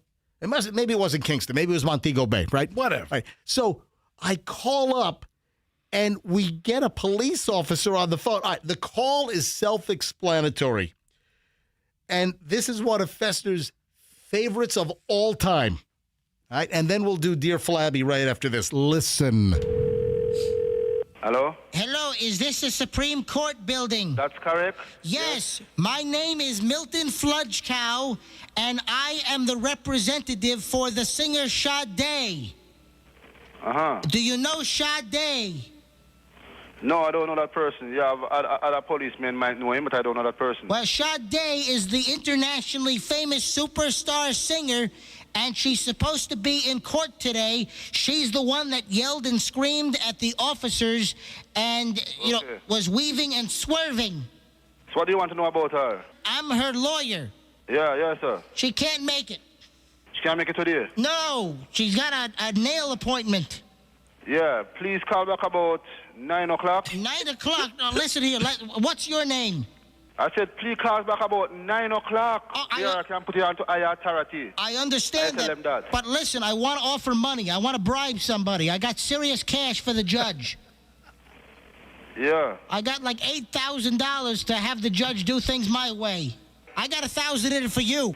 So what are you saying? I'm saying that I'm offering you cash to drop the case.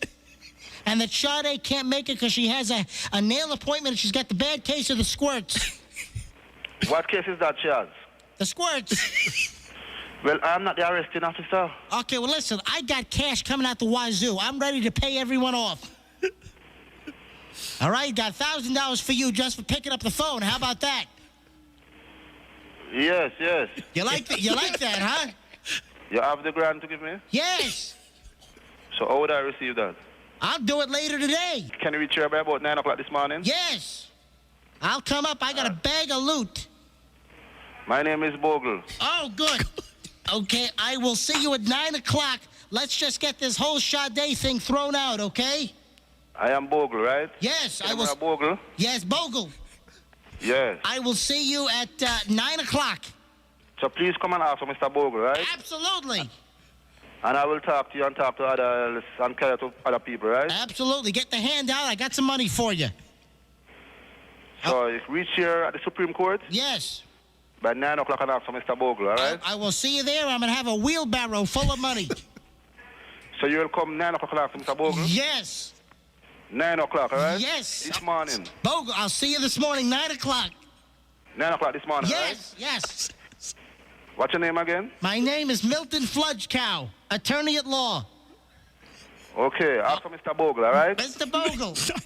Yes, sir. I will see you. Come ask for Mr. Bogle, all right? Yes, I'll see you in a couple of minutes. 9 o'clock. Bye-bye. Bye. Oh, my God. Oh, my.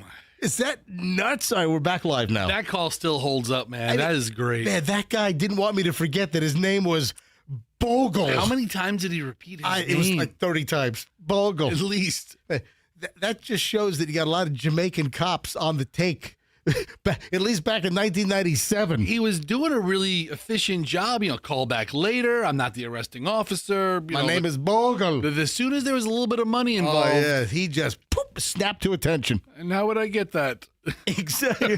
You come in, ask for Bogle. I wonder if that ever got back to, like, Jamaican authorities. I wonder if he ever got in trouble. Where do you think Bogle is now? You ruined Bogle's life. I wrecked his law enforcement career. Listen, the guy had his hand out. He was ready to take a freaking bribe. We should call back and see if Bogle's still working at the Supreme Court. Just call the Supreme Court building. Yes, we're looking for Bogle. Yes. That's Bogle. Yeah. Anyone know Bogle? The famous Bogle call. Anyway, all this because Sade is getting inducted into the Rock and Roll Hall of Fame. You know what? At Publix, they ought to have Bogles instead of Bogos. I'm Bogle. Yeah, Bogle Bogo. Oh man, that's a total classic. 750. Well, hold on. What was? I don't know what you're saying, mate. What did you say, Andrew? What did you? Bogle lox and cream cheese. Oh, he's making a bagel. Oh, jeez. Please submit those in writing. All right. All right. Thank you, Andrew. Gifts. All right, dear Flabby, you ready? I'm always ready. Ladies and gentlemen, it is time. Dear Flabby, is he rude or nice? Dear Flabby, when you want fat advice. I have an email submitted by a listener, and you can do the very same thing. If you're a listener and you have a dilemma that you need solved by Dear Flabby, it's not Dear Abby. Nope. Fester is Dear Flabby, then you send the email. Bring it on. Bring it on. It's dearflabby at mjmorningshow.com. That's dearflabby at mjmorningshow.com. And this individual, which, by the way, I see their real name up on the, but I'm not going to reveal that. Because it's, we want to protect this is anonymous. Yes. Dear Flabby, I've got a situation that feels small on paper, but somehow keeps getting more awkward the longer it goes on. Oh. I have a coworker who is way more generous than I am comfortable with. They're constantly dropping off little gifts, offerings, favors, bringing in homemade things, you name it. It's thoughtful, it's kind, and it's also starting to stress me the bleep out. Now, I feel like I'm stuck in this unspoken cycle of trying to keep up. Every time they do something nice, I feel pressure to match it, but I can't, and honestly don't want to. Doesn't want to operate at that level. It's gotten to the point where I feel guilty instead of grateful, which I know is not how this is supposed to work. I don't want to hurt their feelings or make it seem like I don't appreciate them, but I also need this to dial back to something that feels more natural and less like a low-key competition that I never signed up for. So here's my question. How do you gracefully reset the tone of a relationship like this without making it weird or worse, offending someone who's trying to be kind. Oh. Thanks for any help navigating this one. Sincerely, bothersome benevolence. Dear Flabby. Dear bothersome benevolence. There is no good way around this. You have got to rip the bandage off and you've got to tell them, listen, keep your crap. Keep this tchotchkes away from me. I don't want any of it. I don't want your freaking cookies. Next time they bring you something, take it and chuck it across the office. It'll be the last time they bring you anything. Take it and just stomp on it. That's it. Just boom, boom, boom, Just boom. stomp on it. And say, and don't even say a word. Just say like a grunt, like, and then they will never bring you anything again, and they'll never bring it up again either. It'll just end. It'll just end. Because, I can understand. There's no grace to be given here. Oh, I've got an image. Let's say they bring in some pumpkin spice muffins. You just put them on the ground and you go, I hate pumpkin spice muffins. And you just smash them. You stomp on them. Have a micro tantrum. Oh, yeah. Even if it's for like Oh, 5 seconds, your point will be made and you will never be given another little item of endearment from this person. To the point of like an HR incident. Yes. So, like right before, yeah. I'm not going to get something in your permanent file. I don't think any of this is worth that. But there is no grace to be given here because people who are so kind, they don't take subtle hints. They bring you a scented candle. Take it and whip it across smash it into a wall. Right at Phil in accounting. Exactly. Hit him right in the head. There might have to be a little office place injury, but dude, there are people like that who, and once they believe that the person's doing it because they think you like it. It's the maybe first, second time it's nice, but if it keeps happening, and not just little tchotchkes or gifts, but just things in general, that at some point things get too much and it does get uncomfortable. I see exactly where bothersome benevolence is coming from. Just tell this lady, keep your crap. And then the other part is bothersome benevolence feels obligated to return the favor. Oh. So now they're getting something in return. Now it's like a game. You got to end this game. I'm like a Dear Flabby assistant right now. You're telling me next time you bring something, I'm going to shove it up your butt. That's what. No, listen. What? Shove it up your own butt in front of the person. And guess what? They'll never give you anything again. And they'll never take anything from you. Oh, thank you very much. And you just right on yourself. There you go. Shove it up your own butt is Dear Flabby's final advice. Dear Flabby, is he rude or nice? Life feel messy, love life crappy. Got a problem, need some wisdom from a big rude man. Write to Dear Flabby, Dear Flabby, Dear Flabby, Dear Flabby. All right, you got a dilemma you want solved? Send your dilemma to Dear Flabby at mjmorningshow.com. I can't tell you how much I really enjoy helping people. I never thought I would like helping people, but I'm really enjoying it. Please send me your dilemmas. Yeah. You should have been a therapist. What was that? I said you should have been a therapist. Is it too late? I don't know. Is there like an online therapist course I could take? Bailey, lay on the couch. Tell me your problems. We'll try not to shove anything up the butt. All right. I teased this earlier. I just didn't get around to it. Time got away.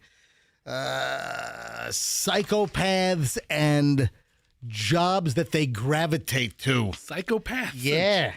Yeah. These are the jobs most likely to hire psychopaths. And this has been revealed. And the results show a pattern. So essentially, we're talking about nut jobs on the job. You got it? So what jobs are psychopaths attracted to, where they're hired most? Researchers surveyed 600 undergraduates from ages 17 to 32 to understand how the 7 facets of dark triad traits, antisocial personality traits that predict callous, manipulative behaviors, and how this impacts vocational interests. So what do they find? Subclinical psychopaths driven by antisocial tendencies, prefer mechanical jobs that are isolating, require little social interaction. My God, I'm just thinking about the psychopath if somebody starts bringing them gifts, like the dear Flabby thing we just had. A psychopath want to be writing to me. They'll dismember you Yeah. and scatter your parts in 3 different counties. My God. So these findings are new. This is a brand new 2026 study. The authors are from the University of Illinois at Urbana-Champaign. It's something to think about the next time that you're, maybe dealing with some kind of mechanical job. And guess what? Like auto mechanic. Yeah, next time you bring your car into the shop, look that guy up and down. Listen, I'm not saying that all auto mechanics are psychopaths, but just most of them. No. I'm not. Listen, don't interrupt me. This is important because I'm sure we have a lot of mechanics that listen to the show. So, not all auto mechanics are psychopaths. I mean, clearly, but apparently, a high percentage of psychopaths are auto mechanics. Apparently, wow. Yeah. So I've got the dark triad traits, including psychopathic boldness, meanness, disinhibition, Machiavellian views, Machiavellian tactics, narcissistic admiration, and rivalry. Andrew, can you answer the phones, please? They're just ring. So it's all the people who are working with psychopaths. Exactly. Man, you got to just make the phone ring in the booth. Yeah, apparently the phone rings sometimes, doesn't ring sometimes. So I apologize if you've been trying to call in. So the psychopathy facets, boldness, meanness, and disinhibition, were positively related to interests in realistic hands-on jobs. Yeah, so mechanical jobs. What other kind of jobs? Are they working in meat processing plants where you get to butcher things? No, it doesn't go into that specificity, but they do point out hands-on mechanical type work, like repair, and they did single out auto repair as being among the occupations that attract the psychopaths. Oh, I would have said sales manager. Anyway, radio sales manager? Yeah, radio sales manager, RV sales manager. Yeah, runs the gamut. Yeah.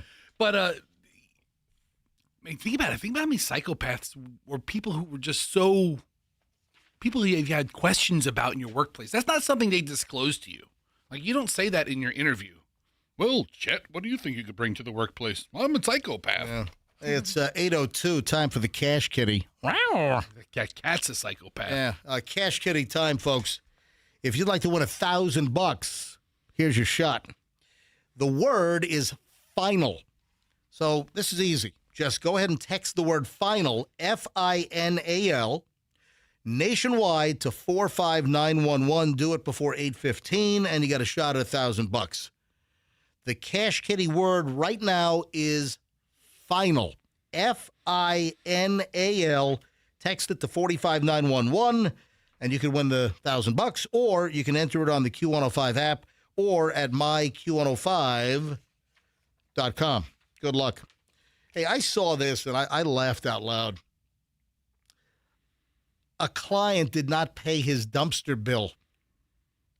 Oh. The dumpster company then dumped a whole load of dumpster trash in their driveway. Was it their trash or other people's trash? I don't know. This is out in California. A company was upset with a customer that refused to pay for the big, 30-yard dumpster rental and got back at the client, but by just dumping this mountain of trash in their driveway. Martin Perez is the owner of Express Rental Dumpster, and he said that a customer rented one of his dumpster bins to get rid of piles of trash inside the home. That's a 30-yard dump. I mean, they must have been like a hoarder. Yeah. Maybe like an episode of Hoarders or something. Just an extreme home clean out. So they ordered up the dumpster. The dumpster was filled to the brim with all this crap from the house. Perez said there was an issue with the credit card number that he got from the client and numerous attempts to get the person to pay for the dumpster drop off, the filling, and then the retrieval, and then, of course, they dump it. The dumpster company could not get satisfied. Nope. The card was declined. They tried to get a hold of the customer. They kept like, oh, I'll pay later. I'm going to pay. Finally, the dumpster company owner got so fed up after all of this, rigmarole and all just getting run in circles. How many times did you go back and forth with the guy? He had one of his dumpster drivers. I guess it was their bin. So they retrieved the dumpster. They want the asset. Right. So I guess it was their trash. So to answer your question, it was their trash. So he'd already lost money by delivering the bin. The bin was filled. Then also they have to collect their bin, but they wouldn't satisfy, I guess, the payment before the pickup. And the dumpster company could not get a hold of the client. Their dumpster's in the driveway. It's filled to the brim with all this crap from inside the house. Do people think if they never pick up the call that they wouldn't have to? And you think your dumpster's going to get picked up? Anyway, the owner of the company told the driver... I'm watching the video of this. Oh, yeah. It was caught on the surveillance camera of the house right next door. So video exists, and Fox 2 out in San Francisco, they got a hold of the video from the neighbor. And this is insane. Pay your freaking dumpster bill. This is great. For crying, the video is fantastic. So the guy wouldn't pay, and it was their dumpster in the driveway, and they were supposed to pay, and they go to retrieve the dumpster, still hadn't paid, and the boss tells, hey, just pick up our dumpster and dump all the crap in their driveway, and that's exactly what happened. Have you ever seen how they move or transport these large 30-foot dumpsters? Yes. But it's like a really steep angle. They have to hoist it up high and pull it up and then level it flat. The cables... Yeah, they pull it up and then they drop it and they flatten it out. So absolutely, if you left that back door open on the dumpster, it all comes out. I love this. There's a dumpster guy that I've been doing business with. Yeah, remember Early Bird Dumpsters? Yeah. So Gabe is the small business owner of Early Bird Dumpsters, and remember, how did I meet Gabe? It was after a storm or something, right? Oh, after a storm. How about the storm of the century? What was it, Milton or Helene? It was both. Okay. It was Helene and Milton. Somebody, you know who it was? It was Master Carpenter Dave Wearmouth. Yeah, Carpenter Dave turned me on to, he said, man, great dumpster guy. And he's like a single dude. You know, he's got this like a one-guy show? Yeah. Oh, but, man, the service is impeccable. I mean, this guy's got, like, all the, 7-yard, 10-yard, 15-yard, 20-yard. He's got all these dumpster sizes, and he drops it off, then picks it up. I just had, some work done on the house, and I needed, my pool deck's getting done, so we needed a dumpster for all the refuse on that. And so we used Early Bird Dumpsters during the hurricanes, and it turned out that I hired them, then all my neighbors are like, oh, my God, can we use them too? We had like 12 dumpster loads removed from our street after the hurricanes back in 2024 because we didn't want to wait for the city. The city was taking like a month to pick up stuff. We're like, no, we're cleaning this up. So on my end of the street, like 9 or 10 neighbors, we all got together, and I think we had like a dozen huge dumpster loads, from debris and flooded out stuff. So we took it upon ourselves, and we incurred the cost. So that's how I found the Early Bird Dumpster guy. But I want to tell you right now, at no point during this relationship did Gabe have to dump any of the dumpster trash in any of our driveways because we were deadbeats and didn't pay the bill. We may want to call Dave or Gabe and send him this video. You know what? That's good. I'm going to call Gabe right now. Yeah, give him a call. Yeah. I mean, I want to turn him on to See this if he picks up. strategy for collection of, payment. I wonder if any customers ever stiffed him. I want him to confirm that I believe I paid my dumpster bills on time. You don't want an outstanding balance with the dumpster guy. Oh, yeah. Early Bird Dumpster Rentals. This is Gabe. Hey, Gabe, MJ Live. How you doing, buddy? Hey, NJ, doing good. How's it going? Are you listening to the show by any chance? I am, yeah. All right, so you heard the dumpster story. Yeah, and I saw it in the news last week. You probably have a Google alert for all dumpster stories. You probably get a Google alert on, right? This is probably big. Right. This is big news in the dumpster community. Oh yeah, this is dumpster industry. This is breaking news in the dumpster community. All right, so Gabe, have I ever run away from my obligations? Have I ever not paid my dumpster bill with you? No, you have not. Okay. All right. Forget MJ who pays his bills on time. Right. Has anybody ever stiffed you? Yeah, so I mean, it happens when payments are delayed or, you don't get them in time. And, I mean, there's usually a reason behind, somebody passed away or whoever is in charge is in a different state. They haven't seen the bills, the invoices. So we just keep trying to make contact until we finally find someone in charge.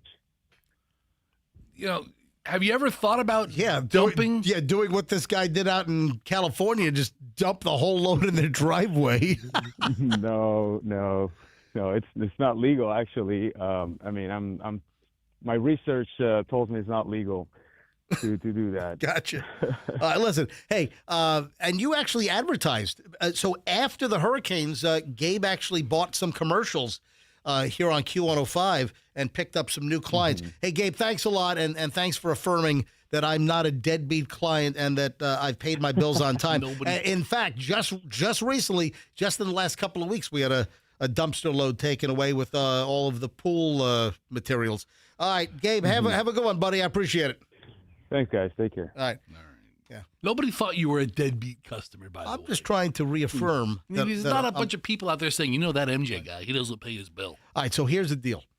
If you're a builder, if you're a contractor, if you're just a regular homeowner like me and you need a dumpster from small to big, he does a fantastic. The service is impeccable. Yeah, man, that's awesome. I mean, he will be there like that. He'll collect like that. Yeah. It's just Google Early Bird Dumpsters. And it sounds like if you don't pay him, he won't dump your crap all over your driveway. Don't give anyone any ideas. It sounds that way. Come on, you son of a... Don't give any ideas to anybody, would you please?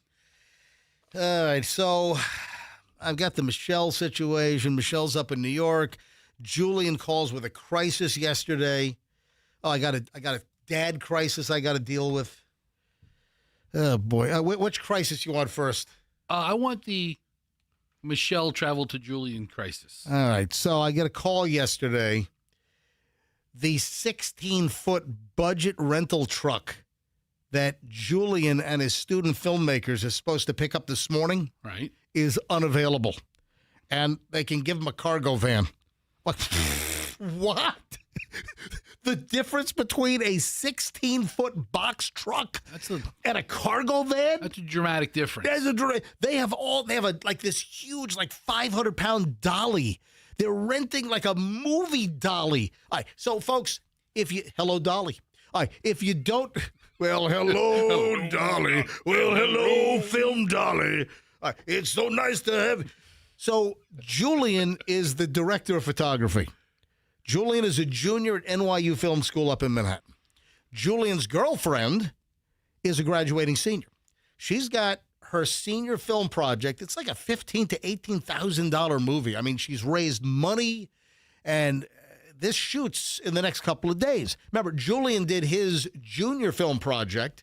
He shot that back in November. We were up in New Jersey for that. Yeah, I remember that. All right, so the film project's underway. Michelle's not here because Michelle flew up to New Jersey, or actually flew to LaGuardia yesterday. It's being filmed in New Jersey to help out. And Michelle's the transportation captain. Michelle's going to be picking up like a 15-person Sprinter van from Hertz because she's taking, there's like 20 people on the crew, and Michelle's like the designated transportation captain, right?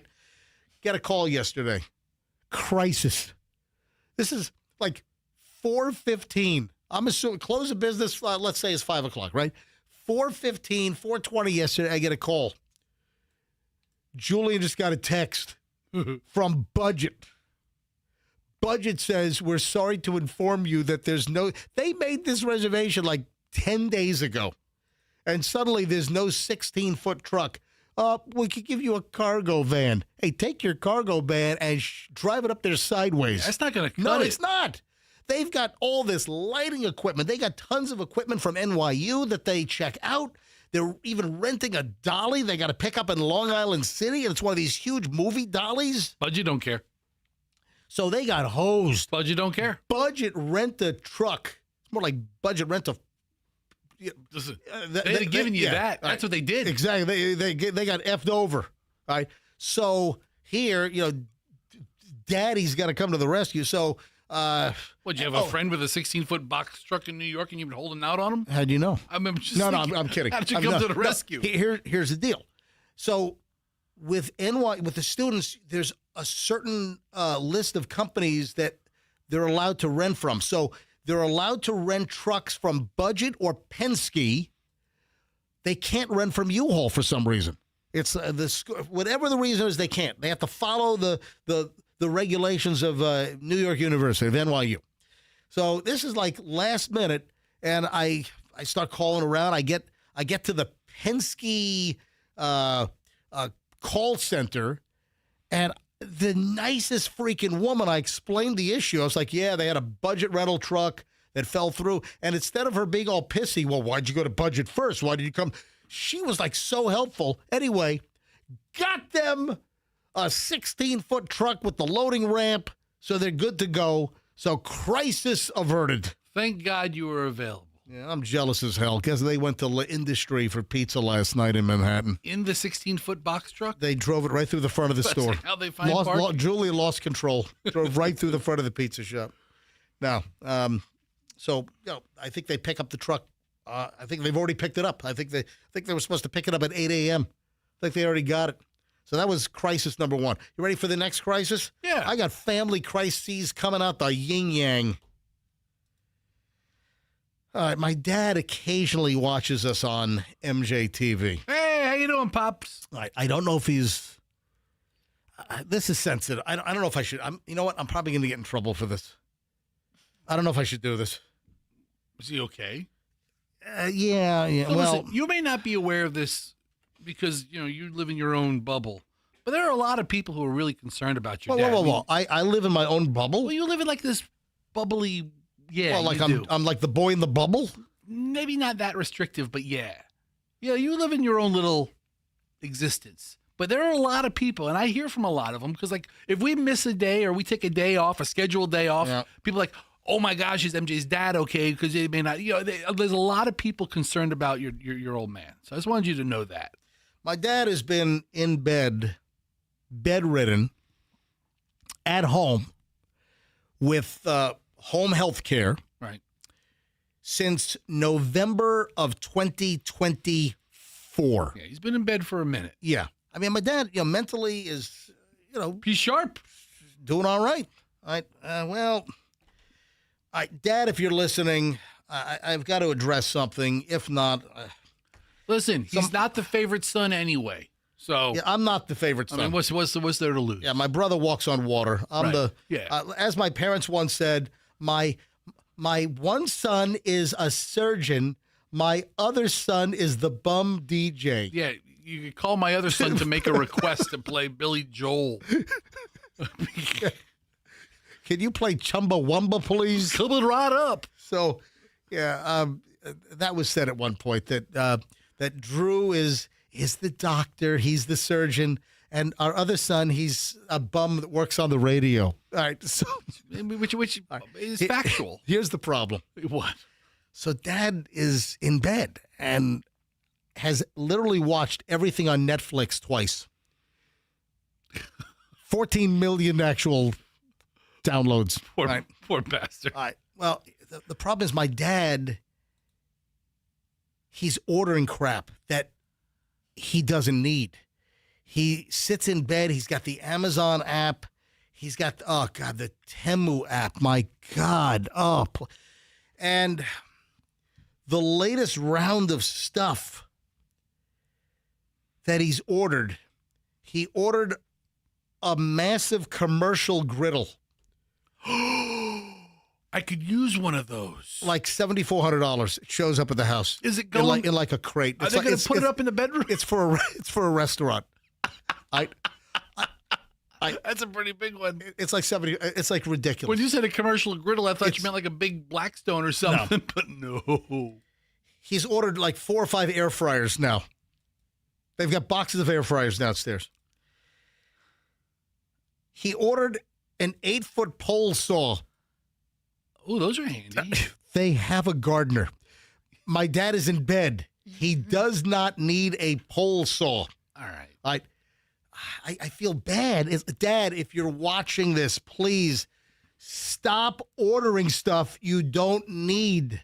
I think I just need to just delete these apps or no, you can't do that. You can't cancel the credit cards. I don't know what to do. Wait a minute, I'm not done. So he ordered hand saws. Oh, he's ordering trees. Really? Trees are showing up. I don't know where he's ordering trees. I've bought a tree before online. They send it to your house. It's all wrapped up in a box. Yes, yeah. He's ordering trees. Yeah, I bought a tree before. And then apparently he told my mom or the healthcare worker at the house that there are about 20 more things on the way, and we don't even know what that stuff is. Is he doing it to surprise everybody? We could have an elephant being delivered on Monday. I don't know. Okay. So what do we do? It's an issue, Dad. If you're watching MJTV, and he sometimes does, please stop ordering stuff you do not need. But I understand that he's frustrated. He's bedridden. But still, I mean, we can't have. Does he get any joy from the stuff actually arriving? I mean, I'm going somewhere with this. Because he orders it, but part of ordering it is being excited when it comes, right? There's two payoffs. Oh, my God. Julian just texted me. Send a picture of the griddle. Yeah, right. Julian's right. I want to see this griddle. I'll buy it from him for $300. I'll even go down and get it. Sounds like a deal, right, Julian? Sounds like a good opportunity to get Grandpa's grill. Oh, my God. MJ. Yes. What? You and your brother. What do I do? Your mother can't be responsible for this because in some ways this is really overwhelming for your mother. The phones are ringing. Andrew, if there are any calls, if anyone has a similar situation of like elderly parents just incessantly ordering stuff that they just don't need. In fact, you remember maybe a year ago I shot a video of all the just tchotchkes and junk. I'm talking about Temu plastic garbage. But that was really low ticket items. Exactly. Those were low. Like he ordered like 3 brooms and dustpans off of Temu. I'm like, $4. Okay, we Pop. don't need this crap. All right, if anyone has any thoughts on this, if anyone has any advice, if anyone wants to weigh in, 800-990-1047. The phones are ringing. People call. Before I even gave out the phone number, I'm looking at the call screener here, and Andrew's already putting calls on hold because people can, I think, relate. They can, empathize here. Absolutely. 800-990-1047. I mean, like a $7,500 commercial restaurant griddle? I mean, something you'd find like at the Waffle House, I think. How did he learn about Temu? I mean, he has plenty of time. I'll tell you this. My 83-year-old guy's got Temu. Like, my I don't even 83-year-old. think my parents know what that is. Yeah, but Dad's a pretty savvy, brilliant guy. He's for an older guy, he's up on his tech. Let me grab a couple of calls here. It was Kern. Kern in Lakeland. Kern, hi. You're on the MJ Morning Show. Welcome. Kerry. Oh, I'm sorry, Kerry. Why? You know what? The print is just too small on this screener. I'm sorry, Kerry. All the letters run together. Kerry in Lakeland, go ahead. Hey, I'm so glad to be able to call in. I listen every day. I love you guys. I had the exact same thing happen. My dad lived in Oregon. He had this huge farm. This house was almost 4,000 square feet. His wife dies. My dad calls me, and he's like, Carrie, I don't know what to do. I fly out there. I could barely walk through the house. Oh, God. It was loaded. Some of the rooms you couldn't even get into. Amazon, eBay boxes, like stuff from all these stores.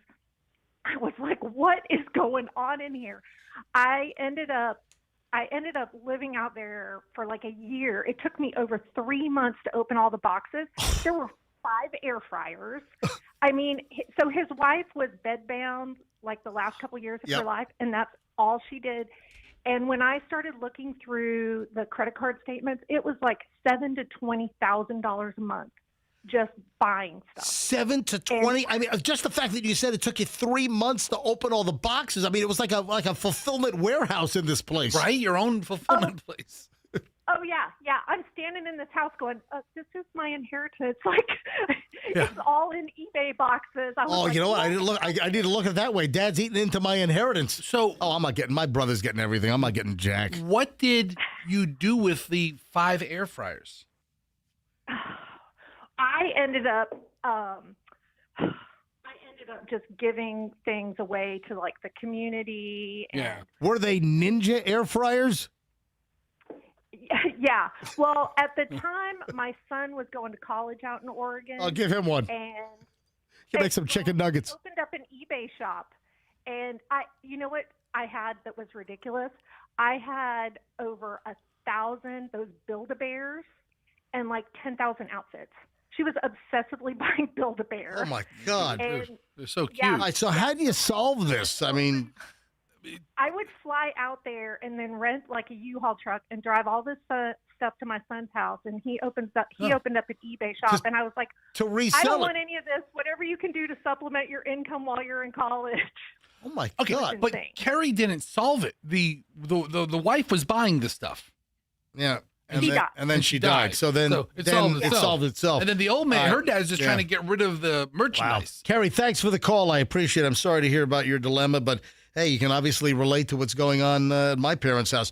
Tiffany in Port Richey. Tiffany, you're on the MJ Morning Show. Hello, Tiffany. Hey, MJ Fester. Hello. I got a suggestion Yep. for you guys about your dad. You said that, Fester had mentioned that the listeners really care about your dad. To solve the issue, instead of your dad ordering online, have your listeners send things to him through the mail. If he's experiencing the joy of receiving something in the mail, it would be more poignant to go ahead and have the listeners send him cards and things like that just to make him feel better. I don't know if we need old man mystery merch. Yeah. I don't need somebody sending even MJ's. just a card. Just a card. I got to think. It's called a flat top. It's like it's a commercial flat top griddle.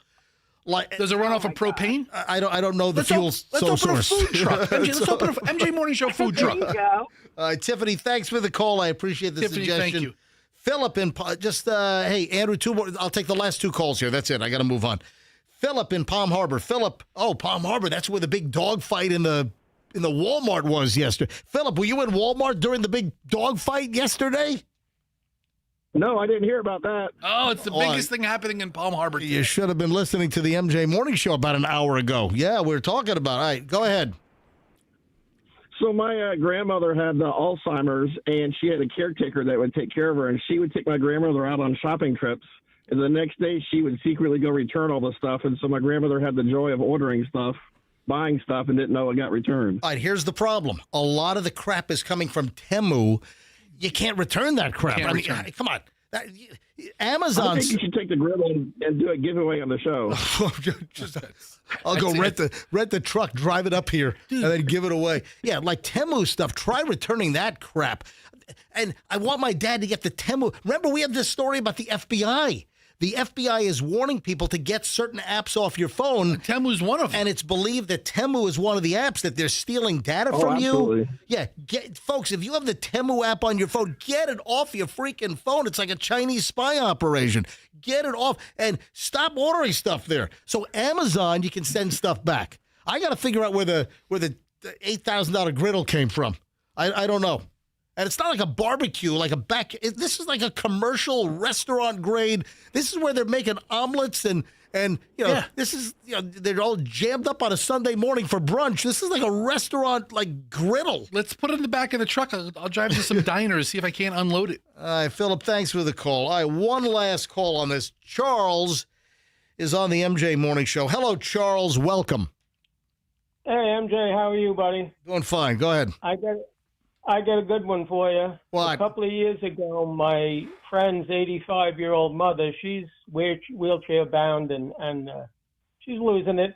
She had her caretaker take her into a classic car place, and she bought a 600 horsepower Camaro, which they sold her and delivered it to her house. Yeah. Like what? Like a classic muscle car? Yeah, like a 67, 427, 600 horsepower Camaro. Mom bought it, and they delivered it to her house. And, you know, a couple of days later, obviously, with lawyers, he got his money back. But the fact that they sold her the car, the woman was in a wheelchair and So in what? her mid to upper 80s. Listen, I've never stopped anybody from buying anything. If she wants to buy it, she can buy it. Or, that's okay. Wow. She comes into my shop, I'm going to sell her something if she wants something. Hey, thanks for the call. Great, crazy All story. right, buddy, thank you. Thank MJ. you. Thanks for calling. This sounds like Yeah. an MJ Dear Flabby.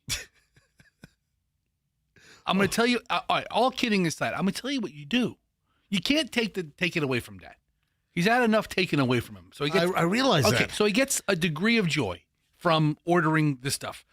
If he does, I don't need hold on, $7,900 flat top restaurant Okay. griddle showing up at the house. all good points. But the guy can I'm probably going to have a construction site concrete mixer show up later today.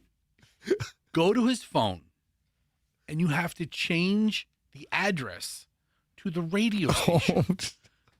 So I have it hold. Listen, if he orders, I'm not doing that. No, if he orders an air fryer today, does he ever look for it? Does he know it arrives? I'm guessing that he has lost track of all the crap that he's ordering. So let's send it here. We have a built-in segment, Crap MJ's Dad Orders. We can do it once every 2 or 3 weeks. We can give the stuff away. We can donate it to charity. We can move it. We can get it out of your mom's house. It's got to be driving your mom crazy. Look at this studio. It's filled with crap that MJ's dad ordered. And they can be yours. Yes. What if we took the morning show office and made it like a display case and listeners could win a trip to the radio station to pick 4 items? That's never been done in the history of radio, ever.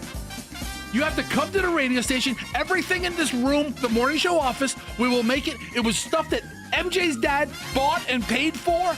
Our listeners can have it free of charge. It's out of your mother's house. MJ's dad's crap contest. Yes. Yeah. And we don't have to prompt him to buy anything, whatever he buys.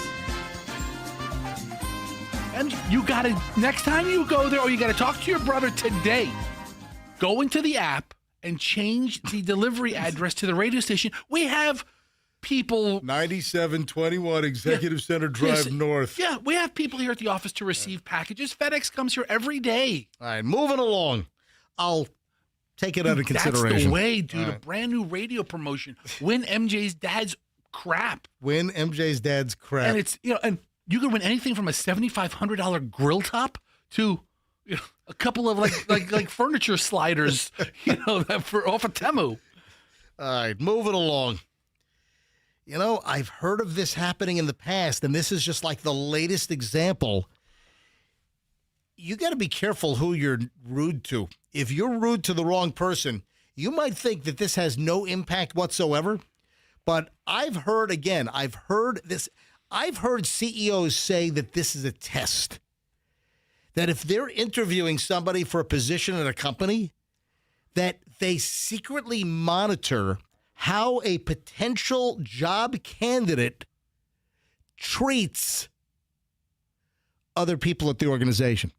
So if they come in for an interview, do they treat the receptionist well? Do they treat other people well? Maybe the executive assistant for the company, et cetera. Yeah. We've had these stories in the past, and I have the Bailey, you understanding where this is going? I think so. The job interview starts the second you walk into the building. Listen to this. The CEO of Southwest Airlines has revealed that a candidate for a senior role torpedoed themselves. Why? The candidate was rude to the receptionist at the Southwest headquarters in Texas. Dude, that's a bad move. Look at that. Cost senior management role at Southwest Airlines. So the CEO, Bob Jordan, said a candidate was not hired, essentially blew themselves up because they were rude to the receptionist. He said that it has a culture of hiring at Southwest for those who seek to serve others before they serve themselves. He spoke about the importance of taking care of employees. I'm a little irked at Southwest. A lot of people are irked at Southwest because they really, flung their whole business model that people loved upside down. But they still hire a lot of people and right, have a whole corporate structure. Listen, that's a whole sidebar. So he said a candidate for a top role aced the interview, did a phenomenal job in the interview, but then he found out that they were rude to the receptionist in the lobby of Southwest Airlines on the way in. And that's it. Cost them the job. So you got to be careful. And you know what? That's somewhat a test. Do you remember some of the other, there were other similar incidents? I'm trying, because we have talked about this previously. But make a note of this, that when you think you're not being watched, or if you think that things are not being noted, they're being noted. You're being watched. And in this case, I don't know whether the receptionist volunteered it or, I want to say that's a tactic in the past where that they go back and they ask, hey, how was the person when they came in? Were they friendly? What was their demeanor? And the issue is, hey, listen, if you're in a customer service type industry and stuff trickles down from the top, I know we've talked about this previously. I think I remember one company, when you hit the button to go to the floor, they had a janitor go on the same elevator with you. So it's you and the janitor in the elevator. And it's how you treated this guy pushing a big gray bucket, right, exactly. Oh, yeah, during your 10 stories up. And if you were at least cordial to him or acknowledged him, you don't have to have a whole conversation with the janitor. But that's one thing. But if you were dismissive or rude or... So they took note of it. Bob Jordan, the CEO of Southwest Airlines, says that it's difficult to get a job at the airline because it has a, quote, very rigorous interview process, but you can learn if someone's not a fit from their interactions. He said we were interviewing for a very senior position. They interviewed well, they aced it, but they were rude to the receptionist in the building. They didn't get the job because they treated one group of folks one way. They treated that receptionist another way. So totally torpedoed his gig, probably a high-paying job at Southwest Airlines. Oh, you know who suffered a stroke? A real stroke? Oh, my, yes. I'm not talking about a hypothetical. I don't know. Or somebody, having a conniption fit, with someone, oh, man, don't have a stroke, man. No, really. All right, I'm going to give you a hint. And she's not old. This person suffered a stroke. Okay. Are you ready for your audio daily double hint? Did you say daily double? Yeah. You messed it up. Take you two. Can't say daily? Take two. Are you having a stroke? Are you ready for your audio daily double hint? Yeah, stroke boy. Here it is. Oh, no. She had a stroke, apparently. Dude, don't tell me you're going to know who it is just from that sound effect. Is it Wendy Williams? No. No. Because if it was, you would have played the burp fart, right? Oh, yeah, that's a class. I don't even know where that is. Hang on, where is the Wendy Williams? Bailey, have you ever heard the burp fart? Do you know who Wendy Williams is, first of all, Bailey? Is she a tennis player? No, that's Venus Williams. That's Venus and Serena Williams. Yeah. No. Wendy Williams, former radio personality, big talk show host, and live on her show. Yeah, Andrew, put Wendy Williams' burp fart live up on 28, please. And she's had some documented medical issues over the last couple of years. Yeah, poor woman. Yeah, but on her show, she had the world's... It's a matter of time. She's not lonely. Yeah. I apologize. She apologized twice, one for the burp, one for the fart. Yeah. That was That's crazy. That was on her show. Right. Okay, so it's not Wendy No, Williams. okay. I thought you were going to nail it. Okay, so when you play that sound effect. All right, let me. I'll expand the clue. Okay. Doctor. No. Who is it? Not Dr. Pimple Popper. Yep. She's young. Yeah, that's what I'm saying. Oh, no. I saw this. I'm like, are you kidding me? Dr. Pimple Popper, Sandra Lee suffered a stroke while filming the new season of Dr. Pimple Popper. That's awful. Yep. She revealed she suffered a stroke back in November while shooting the latest season of Dr. Pimple Popper. Is she breaking out? Is she suffering from a lot of consequences from that? She said, I had what I thought was a hot flash. I got super sweaty, didn't feel like myself. Yeah, she gave an interview to People magazine, which was published yesterday. She told People magazine that after the cameras went down, she left her Upland, California practice and headed straight to her parents' house. That night, the dermatologist's symptoms worsened, and by morning, she was off to the ER. She had to go to the emergency room. After undergoing an MRI, Dr. Pimple Popper discovered that she had suffered an ischemic stroke, which happens when a vessel supplying blood to the brain is obstructed. It's according to stroke.org. That's a website, stroke.org. Sounds official. What essentially happened is I had part of my brain that died. Yeah, if you lose blood flow to a part of the brain, I mean, I guess the tissue dies. Yeah, it does that. That's what happened. What Pimple Popper runs on what? On Lifetime, right? I think it's Lifetime. Is Pimple Popper. Wow. As a physician, I couldn't deny that I had slurred speech, that I was having weakness on one side, but I was like, well, this is a dream, right? And she said, no, it was not a dream. It was a nightmare. It was a real nightmare. So they had to halt the filming back in November of the latest season of Dr. Pimple Popper, and she took 2 months to regain balance and movement, had to undergo physical and occupational therapy. Oh, man. I had no idea until this got published in People magazine yesterday. No idea about Dr. Pimple. She's 55. Yeah, I love her show. You know, she looks a lot younger than 55. She's a good-looking 55. Yeah. Asian women, a lot of Asian women, they age remarkably well. You know, you'll see an Asian woman and you'll hear that they're 55. You're like, get out. You look like you're 30 or something, you know? Anyway, she does not look 55.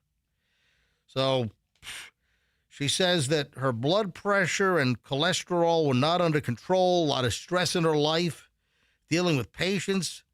I mean, I'll tell you what, just looking at some of those things that she pops, my God. Yeah, man. She's under a lot of stress. That's like crap out of like Alien with Sigourney Weaver. So here's some of that crap. You are not an avid fan of Dr. Pimple. No, I mean I've seen bits and pieces. You're aware of her. Mostly I've seen like excerpts pop up on like social media. And that's the thing about this show. It started off with, people with, rough acne. Or it started off with people with a couple of, boils. But they got to raise the bar every year. I mean, they have to have somebody with like this huge, just mound of pus on their back. They got to up it every year. Can you year. please watch that? I don't need that. It's Dr. Pimple Popper. That's the show. I don't need to broadcast that. You don't have to be that graphic and descriptive. Go watch the show for yourself. Moving on. Listen, I think a lot of people are aware of Pimple Popper show. A lot of people are aware of Dr. Pimple Popper, and now they know she had a stroke. And then, speaking of reality television, the Bachelorette that got the whole damn thing canceled. What, with Frankie somebody? Taylor Frankie Paul. Hey, Bailey, the intern, are you aware of the whole Bachelorette thing and the whole controversy with Taylor Frankie Paul? Yes, because of your show. And the video that surfaced of her, like, having a domestic meltdown, and she hurled a chair at her, was it her husband and like 5-year-old kid or something? The kid was in the area, and the boyfriend is a jerk who's been sitting on his video waiting for something good to happen in her life, and now he's jobbing. Was it husband or boyfriend? One of the two. Anyway, so we have an update. She is not going to be charged. Yeah, the whole Bachelorette ABC deal torpedoed, although don't you think that they're going to bring it back? I mean, it'll be a ratings juggernaut if they, after they canceled the Bachelorette because of this Taylor Frankie Paul and her behavior and her meltdown and her wackiness that came out, if they then come out and say, it's the Bachelorette that was banned. She's back, Yeah, throwing she chairs is. at kids. I mean, the ratings would be massive. They'll get bigger ratings now than they would have probably with the regular run. So that's the question. Is ABC going to broadcast the series with a little bit of a delay to let things kind of simmer down now? You know, bring it down, bring it down, bring it down. I mean, you hear about these networks being in such crazy, dire financial situations. Well, they're cutting shows. yeah. They're cutting staffs. Yep. They can't have a whole season of a show that they've had on for like 20 seasons now So and just not run it. The Salt Lake County District Attorney's Office announced yesterday that it's not pursuing a case against Taylor Frankie Paul. The investigation dates back to late February when Paul, 31, and ex-boyfriend Dakota Mortensen both flung allegations at each other. Based on the information provided to our office for screening, we were unable to proceed with the prosecution of Taylor Frankie Paul at this time. So they're declining to prosecute. So that even opens the door even further to ABC bringing the batch. They've got a way. Is there going to be more of a morbid interest and ratings success versus, some people that are ticked or, domestic abuse organization, even though this is kind of reverse. This is the woman going all domestic abusey on the guy and the kid. People are going to be ticked no matter what. Yeah, so you're always going to piss somebody off. And then also, speaking of, and if you don't know this, I'm going to be very disappointed. Yes. Fester. Yes. Who is Brandy Glanville? She's another one of those Real Housewives. Yeah. Is she like in L.A.? Hold on. She's Beverly Hills. Beverly Hills? Wait a sec. Wasn't she on Celebrity Big Brother? Yes. Yeah. So the Celebrity Big Brother hasn't been on for like 6 years. So, But hold on. But she was on Brandy Glanville. And listen, this story, even if you don't know who the hell this is, you got to just hear what's going on here, because this is not just specific to her. This can happen to anybody. And I don't know what the hell idiots are thinking by following some of this schmuck stuff that pops up on social media. So Brandy Glanville, who was on Celebrity Big Brother, and I guess it was the season where they had, I think, Lamar Odom. Does that sound familiar? I mean, Lamar Odom on Celebrity. It might have been like you're the walking Big Brother encyclopedia. I'm not the Wikipedia of Big Brother. I mean, she was on Celebrity. There's only been like 2 or 3 seasons of it, and it hasn't been out for like since post-COVID. It's been a long time. You know what? I don't associate her with her appearance on Big Brother. You know what this imbecile Brandy Glanville did? She saw some video on TikTok and shoved a garlic clove into her ear. Dude, I've seen that trend. Why? Why are people shoving garlic? I mean, hey, it's kind of coincidental. I just shot a video regarding garlic, but it's about how to make your garlic better by taking out the green, pesky little germ.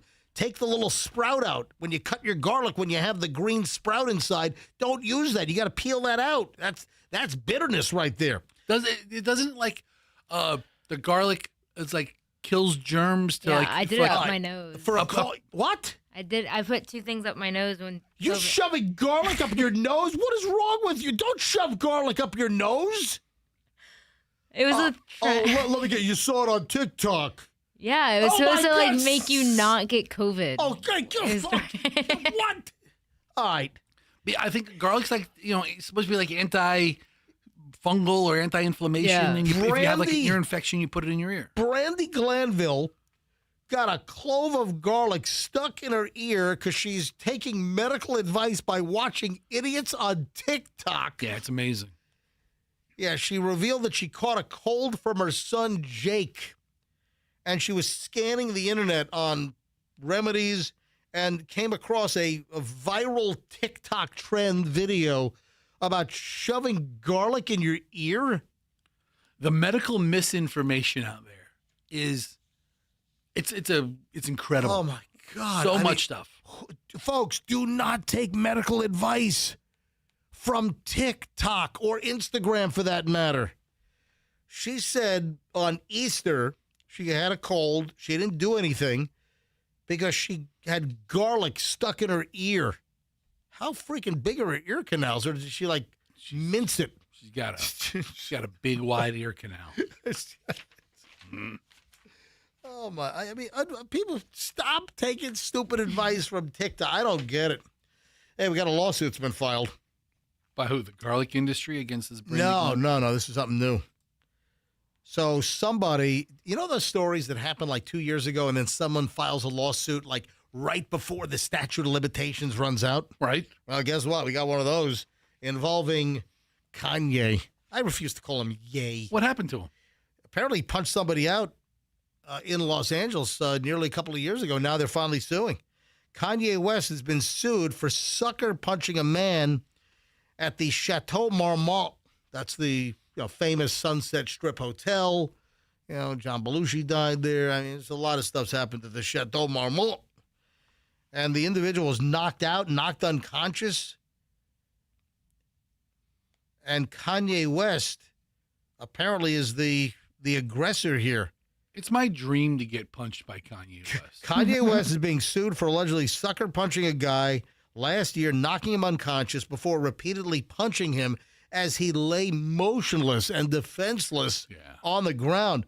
The unidentified plaintiff, just suing as John Doe, filed the complaint in Los Angeles County Superior Court accusing Kanye of battery and intentional infliction of emotional distress. And this stems from the incident that happened April 16th of 2024. And of course, today is April 15th of 2026. So I'm guessing that tomorrow is the 2-year limitation. So they're filing the lawsuit. Why are they waiting that long? I mean, is that a tactic? Oh, it shows the jury. I don't know that they weren't all money hungry. Well, I guess they're claiming permanent injuries and all that stuff. It sounds like 2 years to build a medical record. Sounds like a strategy. It sounds like a strategy. Also, who knows how well evidence is preserved 2 years later. According to the complaint, Ye approached the plaintiff's table in the garden area of the private dining venue about 11 p.m. and without warning just hauled off and smacked him in the face. Ouch! I'm looking at the guy fell over. Here's the outdoor garden area of the Chateau Marmont. Oh, it's lovely. It is lovely. Where's the bungalow where John Belushi bit it? Right. Yeah, I see it. Oh, it's right there. I see it. Yeah. But honestly, if I could get beaten up by like some loaded celebrity, that'd be fine. Yeah. So the guy was knocked to the ground, fell off his chair, struck his head, became unconscious. And then the suit says that Kanye repeatedly punched him while he was on the concrete floor, causing physical injuries that required medical attention.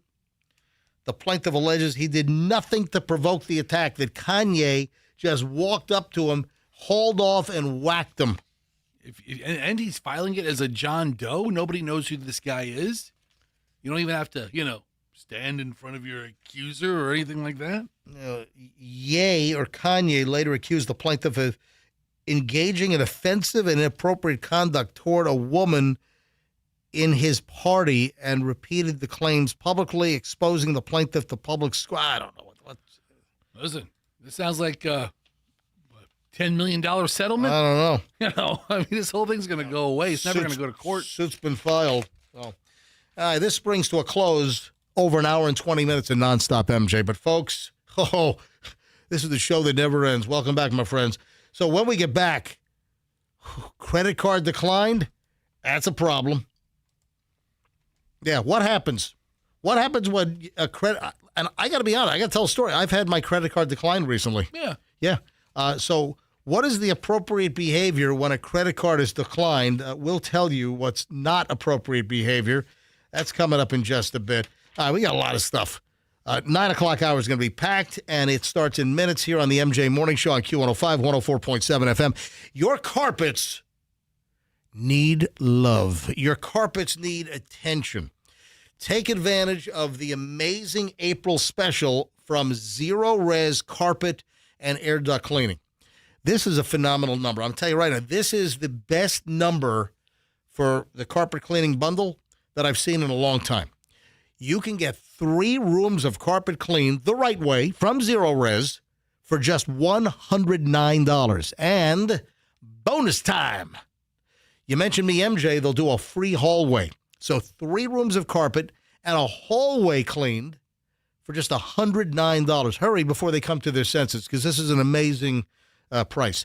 ZR Water, that's the star.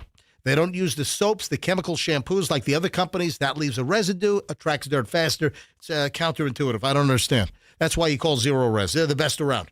You call them up. You tell them you want the MJ deal. You want the $109 for 3 rooms. Mention me, MJ Morning Show, and get the free hallway. ZeroResTampaBay.com. That's ZeroResTampaBay.com. It's the right way to clean. Now, it's getting hot. I want to say, is it today we're going to hit like at 93? I think we have a high temp in the low 90s today. If your air conditioning is not coming on when you want it to come on, to cool your place, then you call our friends at Air Rescue, formerly Plan B Air Conditioning.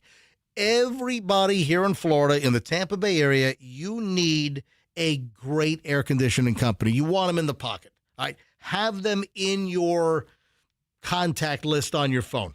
You might not need it right now, but I'm going to tell you, put this in your contact list right now so you don't have to say, MJ, what's that air conditioning company that you mention all the time? It's Air Rescue, formerly Plan B Air Conditioning. They've just moved the name. So Air Rescue's been around for over 70 years. Excellent trained technicians, honest company. You mention me, MJ, they'll give you 10% off your check, off the bill. Mention me, MJ. Anything air conditioning related, repairs, brand new installs like a great Daikin unit, it's airrescue.com. Tell them that MJ sent you. And then we have your house, which maybe you want to sell. What is the process to sell your home painlessly? Get the most money, the least hassle, like hassle-free. You call Mark Spain Real Estate. Hey, MJ here, obviously, for Mark Spain Real Estate. And I'm recommending Mark Spain to you, the MJ Morning Show listener. Sell your home, get a strong all-cash offer. In fact, the Wall Street Journal and Real Trends have consistently named Mark Spain Real Estate as a top real estate team in the United States for closed transactions for 9 years in a row. No brainer. People can't wait to give good reviews for Mark Spain Real Estate, like BR, who says, Mark Spain Real Estate sold my home within 30 days. We received 4 offers in just 1 week. Thanks to them, the process was by far easy and quick. I would definitely recommend them to friends and family. Sell your home with Mark Spain Real Estate. If you're not doing it right now, then maybe you're going to do it in a year. Just remember, Mark Spain Real Estate. Go to markspain.com to get a guaranteed offer on your home today. That's markspain.com. And start packing. Traffic's on. Schreider's got the latest MJ Morning Show. The big 9 o'clock hour is next. Millsboro, we have an accident.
All right, so we're back. Andrew was in the studio, and he just rushed in to turn the MJ TV cameras on. Yeah, you didn't miss much. We're just coming back from commercial if you're watching MJ TV. No, Andrew was trying to show me there's a major problem on I-75 north of the immediate Bay Area. Looks like it's like Sumter County is where this is. So I-7, if you're heading north, out of Hillsborough County, you're into Pasco County, and then north. Andrew, what do we know about this? What kind of accident is this? What do we know what the story is? Andrew, turn your mic on. I don't know exactly what caused it. There was a semi blocking all lanes down. All right, great. So some kind of jackknife flipped over. I don't know about the condition of the drivers or any other vehicles involved, but apparently it's completely shut down. Do you have a location, a mile marker, or what part of I-75? Fester, we've been back for 2 minutes. Can you get back here, please? Oh, I'm here. All right. It's near Wildwood. It is. It's. Yeah. Yeah. So big problems. I-75 north. It's a mess. Man, reacted poorly to the fact that his credit card was declined.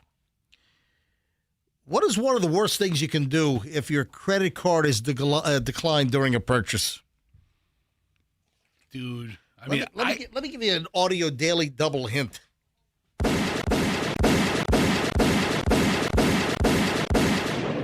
Are you able to fathom a guess? Do you have any more hints?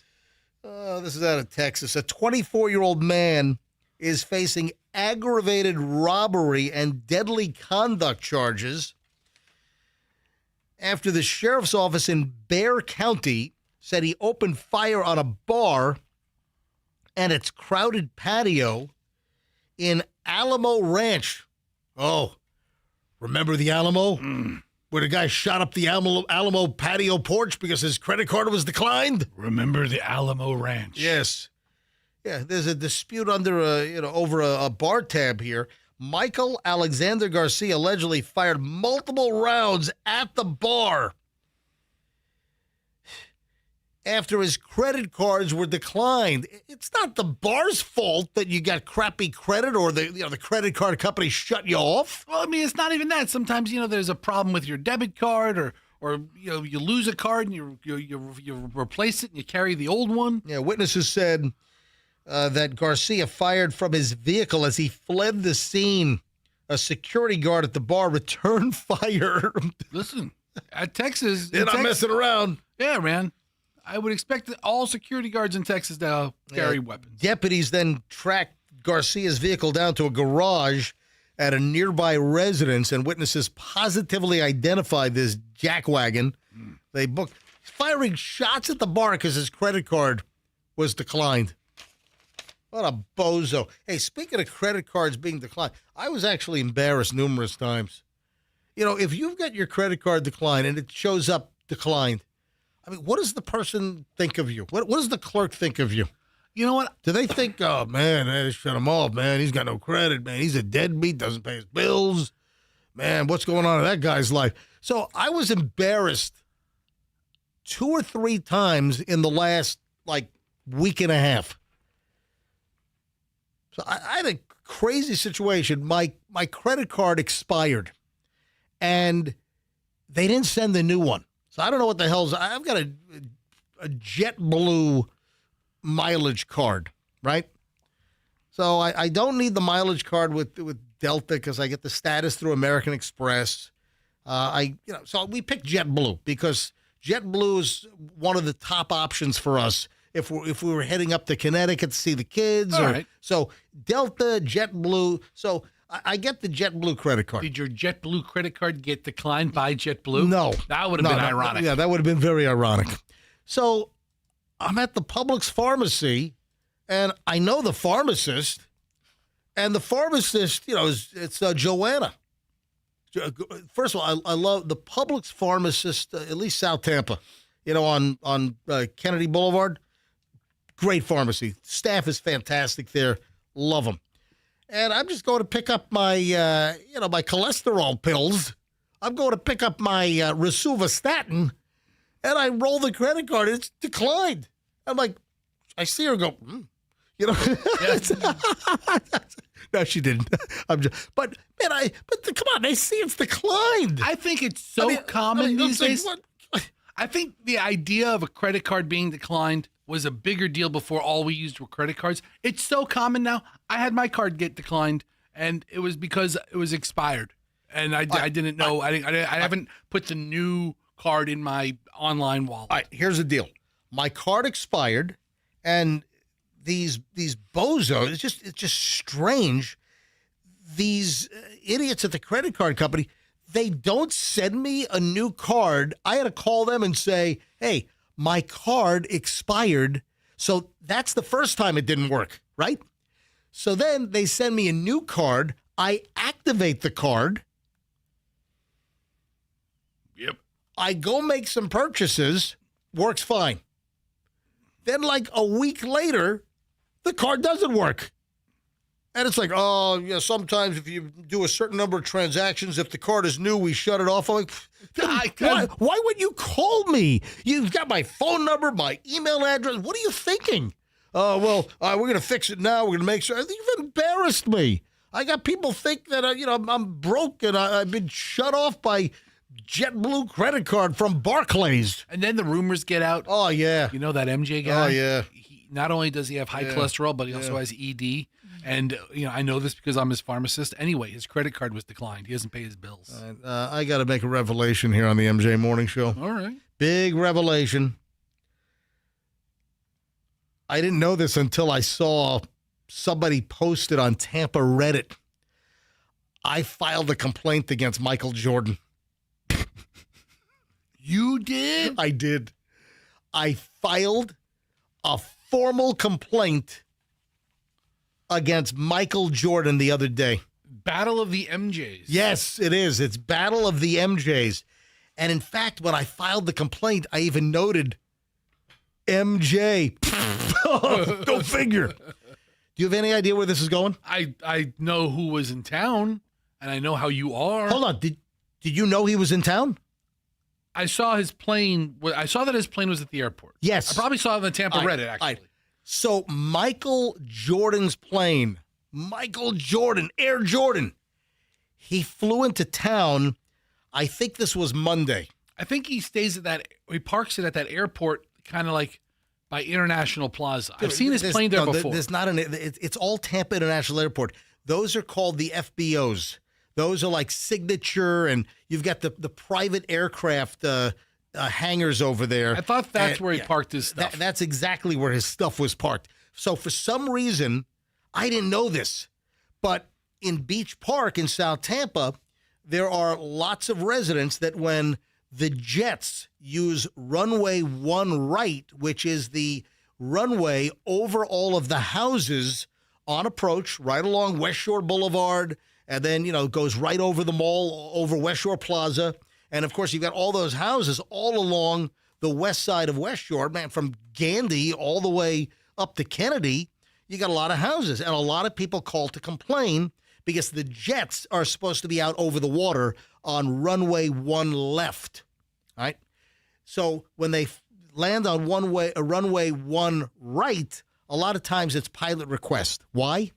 Because if you land on runway 1 right, you get to those hangars quicker than going to the other side and having to cross to the other side of the airport. So it's like a laziness thing, right? Okay, so you're saying inconvenience all these people and the pilots being lazy. Michael Jordan's, I didn't know this until I saw it on Tampa Reddit. You must have seen the same thing. I must have seen it on the Tampa Reddit, yeah. So somebody posts, look who's in town. Michael Jordan in town. Here's a picture of his plane, and somebody took a picture of Michael Jordan's plane, which is a Gulfstream G650ER. This is like an $80 million plane. This is an expensive-ass plane. And he just got it in 2024. The registration number for Michael Jordan's plane is November 236MJ. for Michael Jordan, MJ. No, it's for the morning show. He's a big fan. He lands at Tampa International on Monday, and I noticed the plane is flying over the houses. I called, and I didn't know that it was Michael Jordan's plane until after the fact, a day later, that somebody snapped a picture and said, hey, guess who's in town? Michael Jordan just landed at Tampa International. And I called the noise desk or the noise hotline, the noise office, and that's what people do. You call. If you want to hear what it sounds like? Do I have a choice? No. Okay. You don't. Hang on a minute. Let me dial this up real quick. Hang on. I'm going to let you hear what this sounds like. All right. 813 870. All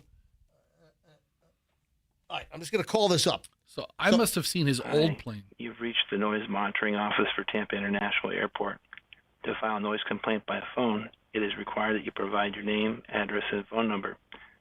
For more information about the airport's noise abatement program, please visit us online at www.tampaairport.com and select the Noise Concern tab at the bottom of the page. Thank you.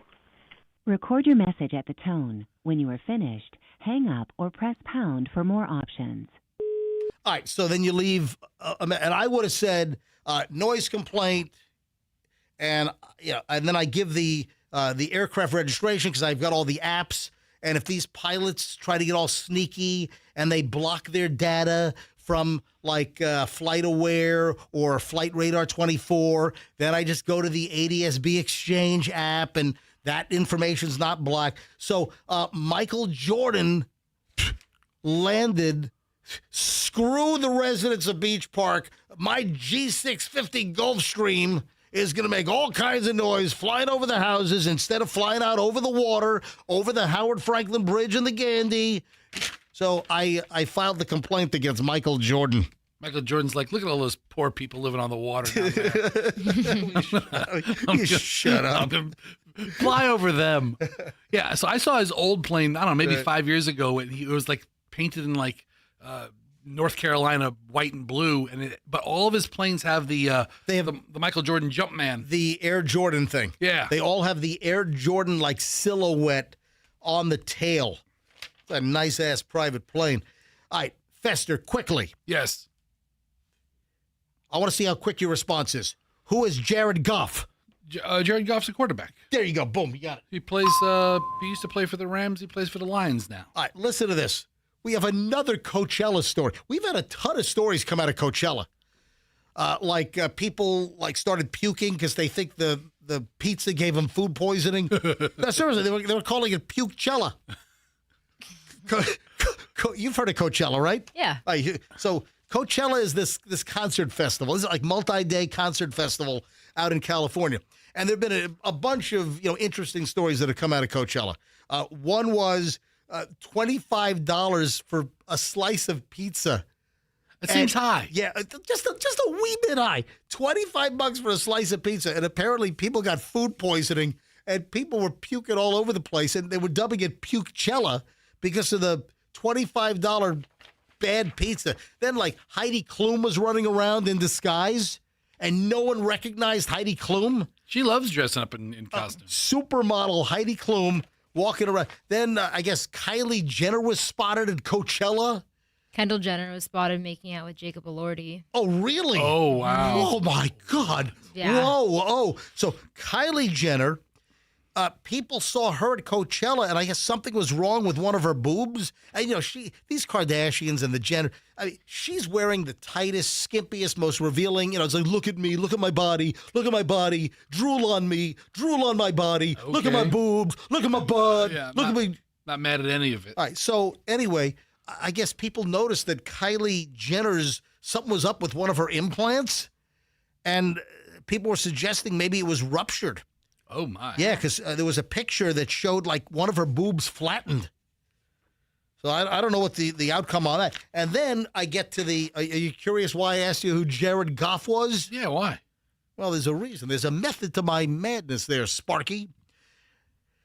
Quarterback, does he play currently? Where is he now? Yeah, he's the star quarterback of the Detroit Lions. Okay, so Jared Goff, and this is another item. Apparently, Justin Bieber was a crap show. Justin Bieber was paid a fortune to perform at Coachella, and then people said that he just selected videos of him from YouTube, played them on a big screen while he stood there and like lip synced or sang along to YouTube videos? All right, so listen to this. Quarterback Jared Goff, not impressed by Justin Bieber's $10 million performance at Coachella, and he thinks fans ought to get a refund. So that's the number. It's been floated that they paid Justin Bieber $10 million to perform. Listen to what Jared Goff posted on social media. Quote, "My wife was a huge Bieber fan back in the day, so I surprised her with Coachella tickets after they announced he was returning to perform. She was super excited for his first song, but he never sang. He just searched his old songs on YouTube and played the music video for each one. He didn't even sing along to them. The whole night, I just stood there in disbelief, thinking to myself, did I just spend $68,000 on tickets to watch effing YouTube? It's not fair, and fans deserve a refund. Yikes!" And then some emoji, well, some face emoji. Wow. All right. I'm just going to tell you right now what the item that's standing out to me is, and it's not Justin Bieber making $10 million apparently, and then just standing there playing YouTube videos. This is how they pay the $10 million. Hold on. I'm like, what? Jared Goff paid $68,000 for tickets to go see Justin Bieber at Coachella? What the hell is wrong with this guy? Remember a couple minutes ago when I said the price of pizza seemed high? Oh my God. Well, I take that back. I retract that statement. Oh my God. $68,000 for a Coachella concert with Bieber in it? Is this Jared Goff? How much does he make? Hold on. Is he just flushing money down the toilet? I think he has a large amount of money to do whatever the hell he wants with, but he's NFL quarterback's what, $25, $30 million? He makes a lot of money. Oh, I just got a text from Billy Howard. Better call Billy. Yeah, so let's have a class action lawsuit. Billy said, Bieber class action. I'm in. But you know what? I don't know if you can sue him. I mean, what are you going to sue him? He was promised to appear. He appeared. It was his show. It was his version of the show. But Goff, the Lions quarterback, paid $68,000 for tickets? I mean, what a freaking waste of money. I saw people saying that they wish they sold their houses. What? Like on TikTok, everyone's like, I should have sold my house this year just to go to Coachella. Really? Yeah. Oh, I think it was a little more tongue-in-cheek. Hey, Oh. can you go to the front, Bailey, see if we have our guest here? Yeah. All right, thanks. Are we expecting a special guest? I don't know if he's coming up. Well, yeah, tell him to come up. I told him to come up. Oh, yeah, tell our guest here. tell our guest to come into the studio. Yeah. Hang on, let me call Billy Howard. Hold on. I don't know if you can have a class action lawsuit. The guy said he's going to do a concert. Just because you didn't like his show doesn't mean, he did what he said he was going to do. I mean, if he didn't show up, that would be a different story. I wonder if Jared Goff, the Lions quarterback, has a case. Call Billy. Say it again. I have the wrong button up. Say that again. Better call Billy for the Bieber class action. There we go. Folks from the consumer protection law firm, Billy Howard on the phone from downtown Tampa. All right. Fester wants to know, do people like Jared Goff, do they have a case? I mean, you always have a case when someone steals your money. So that, I mean, it seems kind of funky, but that is a real case of somebody took your money, they promised you X, and you got Y. I should be able to get my money back. That literally could be a legitimate lawsuit. Yeah, but what's the promise here? The promise here that Bieber appears and does a show. And he did a show. He did what he interpreted as a show. Stood on stage and play YouTube videos. Just because you don't like the show doesn't mean you get a refund. All right. Well, Fester's always, Dr. Doomsday whenever we're talking about lawsuits, and that's fine. Yeah, Fester's always like Nancy Naysayer over here. You have a class action lawsuit if somebody farts in public. I mean, don't come at me, pal. Yeah, it's the studio fall down because of your fart and hit their head, yeah, I'm suing you. But my point is, Fester, you might have a point. We got to look and see what the contract says. Right. What does the contract say that you signed up for? And, I'm in. Did I hear you right that if someone farts in the studio and people fall down and hit their head, you're suing?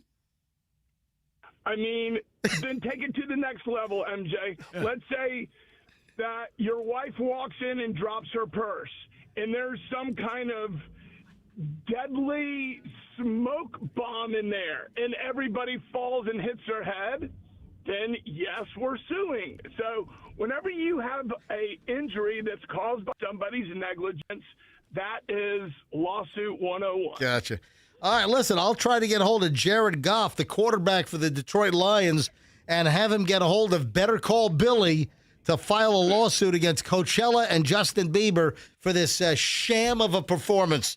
All right, Billy, we'll talk to you soon, man. I'm always here for you, brother. Thank Love you. Guys. Love you, Thank too. you, Billy. Better Call Billy. No, he's a great. He is. I love him. All right, 9:23 at the MJ Morning Show. $68,000? I mean, does he have that much money lying around that'll blow $60,000 on that? Yes. Yes. You're making $30 million a year for the last 10 years. All right, 9:23 at the MJ Morning Show. Listen, I'm balking at $229 tickets for fake Journey at the Ice Palace next month for Michelle. Jared Goff is having Journey play at his house. Yeah, all right, 9:23 at the MJ. He actually got Steve Perry out of retirement. All right, 9:20. I say fake Journey because listen, I've got to take Michelle to Journey, but it's. Don't be that way. This has been the case for 25 years. I know. The dude that took Steve Perry's place is very talented. The guy's fantastic, but still, I'm a huge Steve Perry fan. All right, 9:24 now at the MJ Morning Show. When we get back, the final chunk of the MJ Morning Show is next. Oh, this is rich. They're floating an airline merger. This is great for consumers. What two airlines are they mentioning as merging? Yeah, this is great for good, fair competition. Give me a freaking break. We have a lot of stuff next. I got Hollywood stuff. We have a great final segment that rolls in minutes here on the MJ Morning Show on Q105, 104.7 FM. The folks at Banco want to fix your garage door when it breaks. The folks at Banco want to update your technology. Hey, it might not be broken, but hey, come on into 2026 for crying out loud. Come on. If you get a hold of my friends at Banco, they are here for you on so many different levels. First of all, during the month of April. So this is the 15th. This is tax day. So today's the 15th. We're halfway through. During the month of April, you can save $250 off a double premium series or above garage door from Clopay through Banco. How about getting a tune-up for spring? Hey, speaking of springs, if your spring breaks, you call Banco. Get the thing done fairly at a great price. They're there quickly. But also, you can get a 10-point inspection and preventive maintenance just in time for the hurricane season, which is going to start on June 1st. Anything garage door related, bank on Banco, bancodoors.com, and tell them that MJ sent you. The only folks that touch garage doors at my house, it's Banco. And I'm telling you, the same thing should go for you. Bancodoors.com, and tell them that MJ sent you. Now, you have an option when it comes to buying Genesis, and it's Genesis of Tampa. The great news here, folks, is Hillsborough County for a long time. Tampa, Hillsborough County did not have a Genesis automotive dealer. Well, that all changed. On August 1st of 2025, Genesis of Tampa opened their doors. So now you don't have to go to a different county if you live in Tampa or Hillsborough. Or if you're in other counties, now you've got another place to shop and get the best deal on your new Genesis car or SUV. Always something great going on at Genesis of Tampa. This is Community Appreciation Month, and any vehicle you buy or lease, Genesis of Tampa, which is the Murphy Automotive Group, Mike Murphy, they will donate to the charity of your choice. So every vehicle purchased, they'll make a donation to the charity of your choice in your name. Genesis of Tampa. Go test drive. Go see how nice they are. Go get the best deal. GenesisofTampa.com. $275 off of Bears. And tell them that MJ sent you. Traffic's on. Final check. Here's Shriner MJ Morning Show back in just a sec. In Hillsborough, a crash.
I had no idea we were getting a special guest in-house. So Wade Sweikel, the chief moving officer at twocollegebrothers.com, longtime sponsor here on the MJ Morning Show, walks in. How many, what are they, like 5 moving blankets you just brought in? Yeah. Five moving blankets for my friend Fester. Those are heavy. Yeah, those are. I mean, this is what I do. I carry things. Bailey, go over there. Hold up. Go over and hold up a couple of the moving blankets if you don't mind. I will say these blankets are certainly more robust than I was thinking. Yeah. Wow. They're heavy duty. We don't use light grade blankets. They're all commercial grade. Andrew, bring up the overhead camera. You got it? He's got it. All right. Oh, look, these are like your custom colors too, aren't they? Yep. Wow. Customized pads. Yeah, these are like gold and purple. These are the two college brothers colors. Well, it helps them not get lost. Oh, that's true. Because nobody else has that. Oh, so yeah. if something gets left behind, a customer doesn't want a big purple ugly blankets in their house. So what are these? What are these? About $15 a blanket? How much do these cost? If we bought them in bulk. I think we got like a shipping container of them because we customized them. Oh, yeah. So yeah, I think a little less than that. But if you were to just go buy them out on the street, probably about that. So wait a minute. Why are you bringing in a handful? What's going? Why don't I know about this? I need some move. I have a need for some moving blankets. Of course, it's a Fester racket Well, going on. I have a need for some moving blankets, and I guess I could have bought like the cheapo moving blankets. Why do you need moving blankets? Well, I have a dear friend that owns like a moving company. I can call him. What are you moving that you need moving blankets for? And why wouldn't you just have them do the whole job? All right, I'm not moving. Oh, I'm moving something. You need moving blankets for what? So this weekend is the Rough Riders annual barbecue competition. So you have to bring all your barbecue supplies down to the the competition spot. And I don't want to scratch up my truck bed.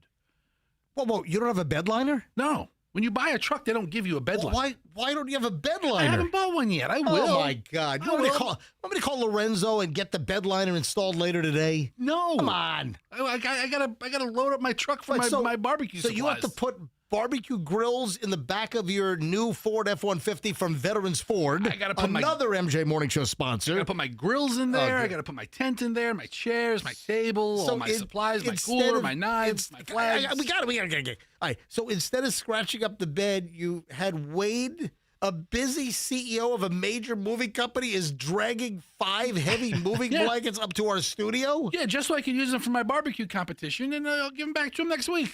It's no burden at all. It's always a pleasure to stop by the studio. Yeah. So I love coming. Hey, how's business at Two College Brothers? It's fantastic. We're in a big season of growth. Our first quarter, thanks to the MJ Morning Show, largely was our best first quarter in sales that we've ever had. Best first quarter ever. And you're bellyaching about me bumming a couple of blankets. And you said thanks to the MJ Morning Show? Yeah, you guys are one of our top sources of new business every single month, and it turns into a lot of repeat business. They're really, really good customers. Yeah, man. My general manager at General RV just moved like 2 months ago. Yeah.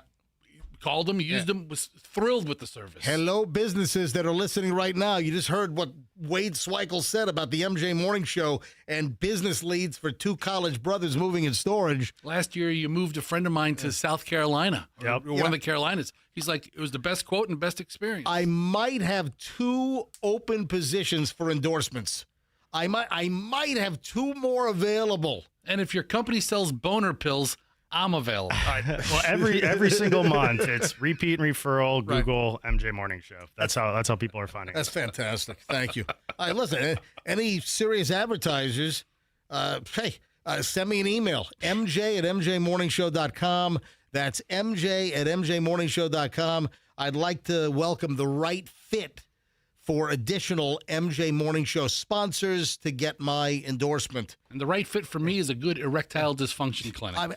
I do at least 1 live spot a day. Sometimes you up the buy, and I'm doing 2 lives a day. Sometimes, but usually it's 1 live a day.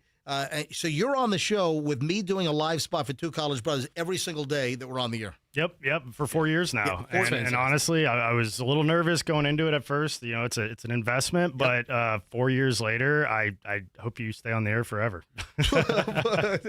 So when I hear you talking about that contract, I get a little nervous because that would be a little hit to our bottom line. You know what really matters when clients like you call and say, "Hey, you know, I'm only here for this guy." Guess what? My whole book of endorsements, you know, they're all over here. Knocking on a couple of mil a year. They're here because of my endorsement. If I leave, then some of them are just gonna, you know, they're gonna go. Well, I tell other movers all the time in different markets, you know, that we've tried radio in the past and, you know, never really had a ton of success until this. And, you know, a lot of people are asking, how do you get new leads? How do you get new leads? And I'm like, well, we kind of got a little secret sauce here in Tampa Bay, and that's the MJ Morning Show. You got to have the right personality, and I'm not saying that what I do is exclusive. You're going to have other really good personalities in other cities that might work for other moving companies, but it's got to be the right show and the right guy. Right demographic that listens and everything doing else. the endorsement. Anyway, Wade, great to see you, buddy. Absolutely. I know you got to get out of here. I got to run. Business to do. All right, Pastor. Well, enjoy your pads. Thank you for the moving pads. I'll bring them back to you next week. And maybe just a piece of that barbecue, too, when we do the swap back. Let's go. That sounds great. Thank you, man. Good. Thank you, guys. All right. Wade Sweikel, 2collegebrothers.com. Great to see you. All right, so I mentioned before the break that this is going to be great. I can't believe that this would even remotely pass regulatory muster. I can't believe for 2 seconds. What else did he bring? Top secret. I got a. He brought food. Why is he taking the food not, out? It's not food. What It's a box. Okay. All right. So I don't know how this could possibly pass regulatory muster. The United Airlines CEO is pitching a mega merger with American Airlines. Aren't they like the third and fourth biggest, or second and third biggest? I think American is the largest carrier in the world. Oh, really? Just Google who is the largest air carrier in the world. I think that's American Airlines with a number of flights a day. I think fleet size. I think it's American. Largest air carrier in the world is. Go to Wikipedia. Why isn't Google AI kicking it back? Here you go. It says. Nah, I don't think it's Delta. Okay. That's 2024. Okay. Largest air carriers in the world. Largest air. Just type in largest airline. Google AI says Americans first. Yeah, that's what I thought. American, Delta, United, Southwest. Largest by fleet size and passengers. American is number 1. Delta's number 2. Number 3 is United. Anyway, so the United CEO is floating a merger concept. There's no way that's going to happen. Yeah, I remember there was a judge, and I dug this up. I'm like, that's gonna get approved. So I remember like a couple of years ago, a judge busted up just the business arrangement that American Airlines had with JetBlue. Yeah, remember you could buy, you could call American and possibly end up on a JetBlue flight, or JetBlue is selling American flights, and vice versa. The American Airlines and JetBlue Northeast Alliance was officially terminated following a 2023 federal judge's ruling that deemed it anti-competitive. Yeah. Oh, so, a United American merger would go in. That would be awful for consumers. What were they thinking? It's like Coke and Pepsi merging. The fact that we have, fewer airlines and less competition now, it sucks. We as a flying public. It's like Charmin and Northern commandeering, merging together to take over the toilet paper industry. Yeah. Hey, here's the no-duh story of the day. Yeah, Fester, you emailed this to me. It's the list of the most expensive U.S. states to own a car. And it's really, a lot of it is due to insurance costs. And guess where Florida is? I was surprised / not surprised. We are not number 1, No. but hey, we're number 2. Yeah, number 2 state in the country for most expensive to own a car is us right here in Florida. And a good chunk of that is car insurance. Do you remember the story I told? I don't know if you ever heard this, Bailey, but Chloe has a Mazda CX-5, and her insurance in Florida for her car, when her car was here in Florida, her insurance was like $3,600 a year, right? Yeah. And then her insurance in Connecticut, where the car is now garaged, it's like $2,000 a year. I mean, it's some ridiculous. I can't remember the exact numbers, but when we were on the phone transferring the insurance from Florida address to her Connecticut address, the USAA representative on the phone said, "Oh my God, I've never seen this kind of reduction." Yeah. You know, we're getting hosed. We are getting so screwed in Florida, and it's everyone. You know, it's just the way the insurance companies, the way everything is regulated. It's Florida. We get a raw deal for car insurance here in Florida. You know, we're among the highest in the country, and cost of owning a car, we're number 2. California is the number 1 most expensive, and it's like it's all the different expenses. It's auto repair, it's insurance, it's gas, it's all the different expenses. I mean, they go down to the condition of the roads, which I think sucks. Like wear and tear on your vehicle. But as far as owning everything involved in owning a car, Florida's number 2. Yeah, I don't remember the exact numbers with Chloe's car insurance, but folks, it was like bowl you over crazy, the difference on how much less Chloe's paying for car insurance up in Connecticut while she's at law school versus being down here living in Tampa. Crazy. Guess what K-Fed says about Britney Spears?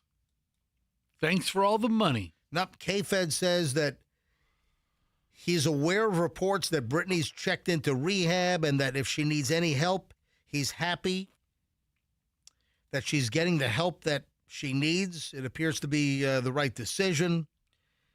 Yeah. A statement was put out by K-Fed's lawyer. All right, wait a minute. What does K-Fed need a lawyer for these days? Dude, I'll tell you right now. You want to talk about a dude that I kind of owe a low-key apology to? It's K-Fed. Kevin Federline. Because when he rolled on the scene, he was like the backup dancer, and he was kind of douchey, and, you know, he's putting all these kids through Britney, and, you know, he's like, what is this leech doing? And then they divorce, and all he's done, you haven't heard of him getting in any trouble. You know, he's not running any Ponzi schemes. He's not a creep. You know what, Kate? You're right. All he's doing is raising his sons. Yeah, K-Fed is apparently not getting into trouble. Yeah, and I know he has other baby mamas. He's not driving the kids drunk down the street. Seriously. He's not doing anything. Well, hold on, but the kids are old, though, aren't they? Well, now they are. Like 20 years. They're not strapped in car seats. Not any longer, but for the last 22 years, Yeah. the kid, he has been nothing but a responsible father. And granted, Britney has been, probably footing the bill for everything, but good on him, man. I listen. I have nothing but respect for K-Fed. If he says it, I kind of believe it. Through K-Fed's attorney, what kind of legal bills is K? How much did K-Fed's attorney Mark Vincent Kaplan charge him to put out a statement about how he hopes that Britney really gets the help that she needs? He hired him off of LegalZoom, has him on a low retainer. He puts out a couple of press releases every year under the. And then the Michael Jackson biopic, just more chatter. This thing's coming out, is it not this weekend, but next weekend, I think? I think the 25th is. Yeah, so Michael Jackson biopic, and of course the big news surrounding this is, and this is kind of humorous to me, because multiple headlines have been taught. This is a couple of weeks now. 24th. 24th. So the Michael Jackson biopic is coming out on April 24th.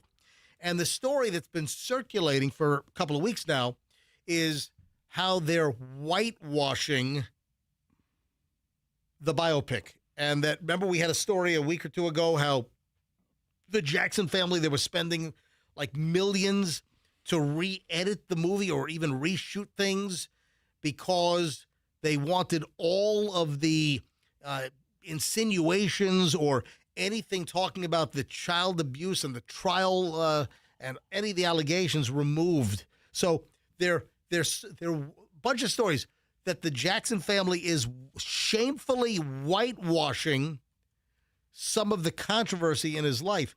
Oh. What?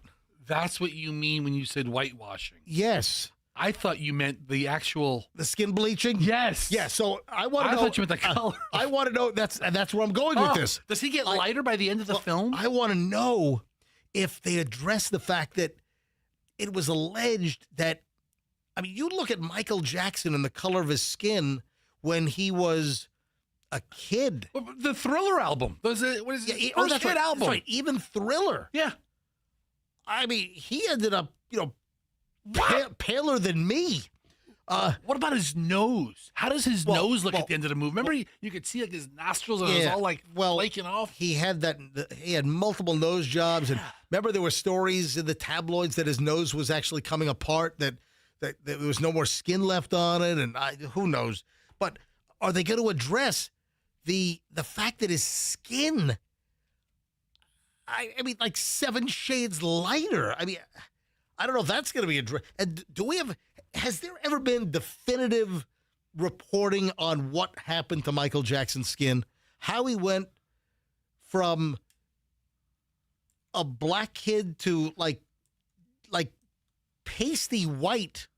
Whiter than white people. He could have been a stand-in for Powder in that movie. What was that movie? Powder? Was it called Powder? I think it was. I think it was.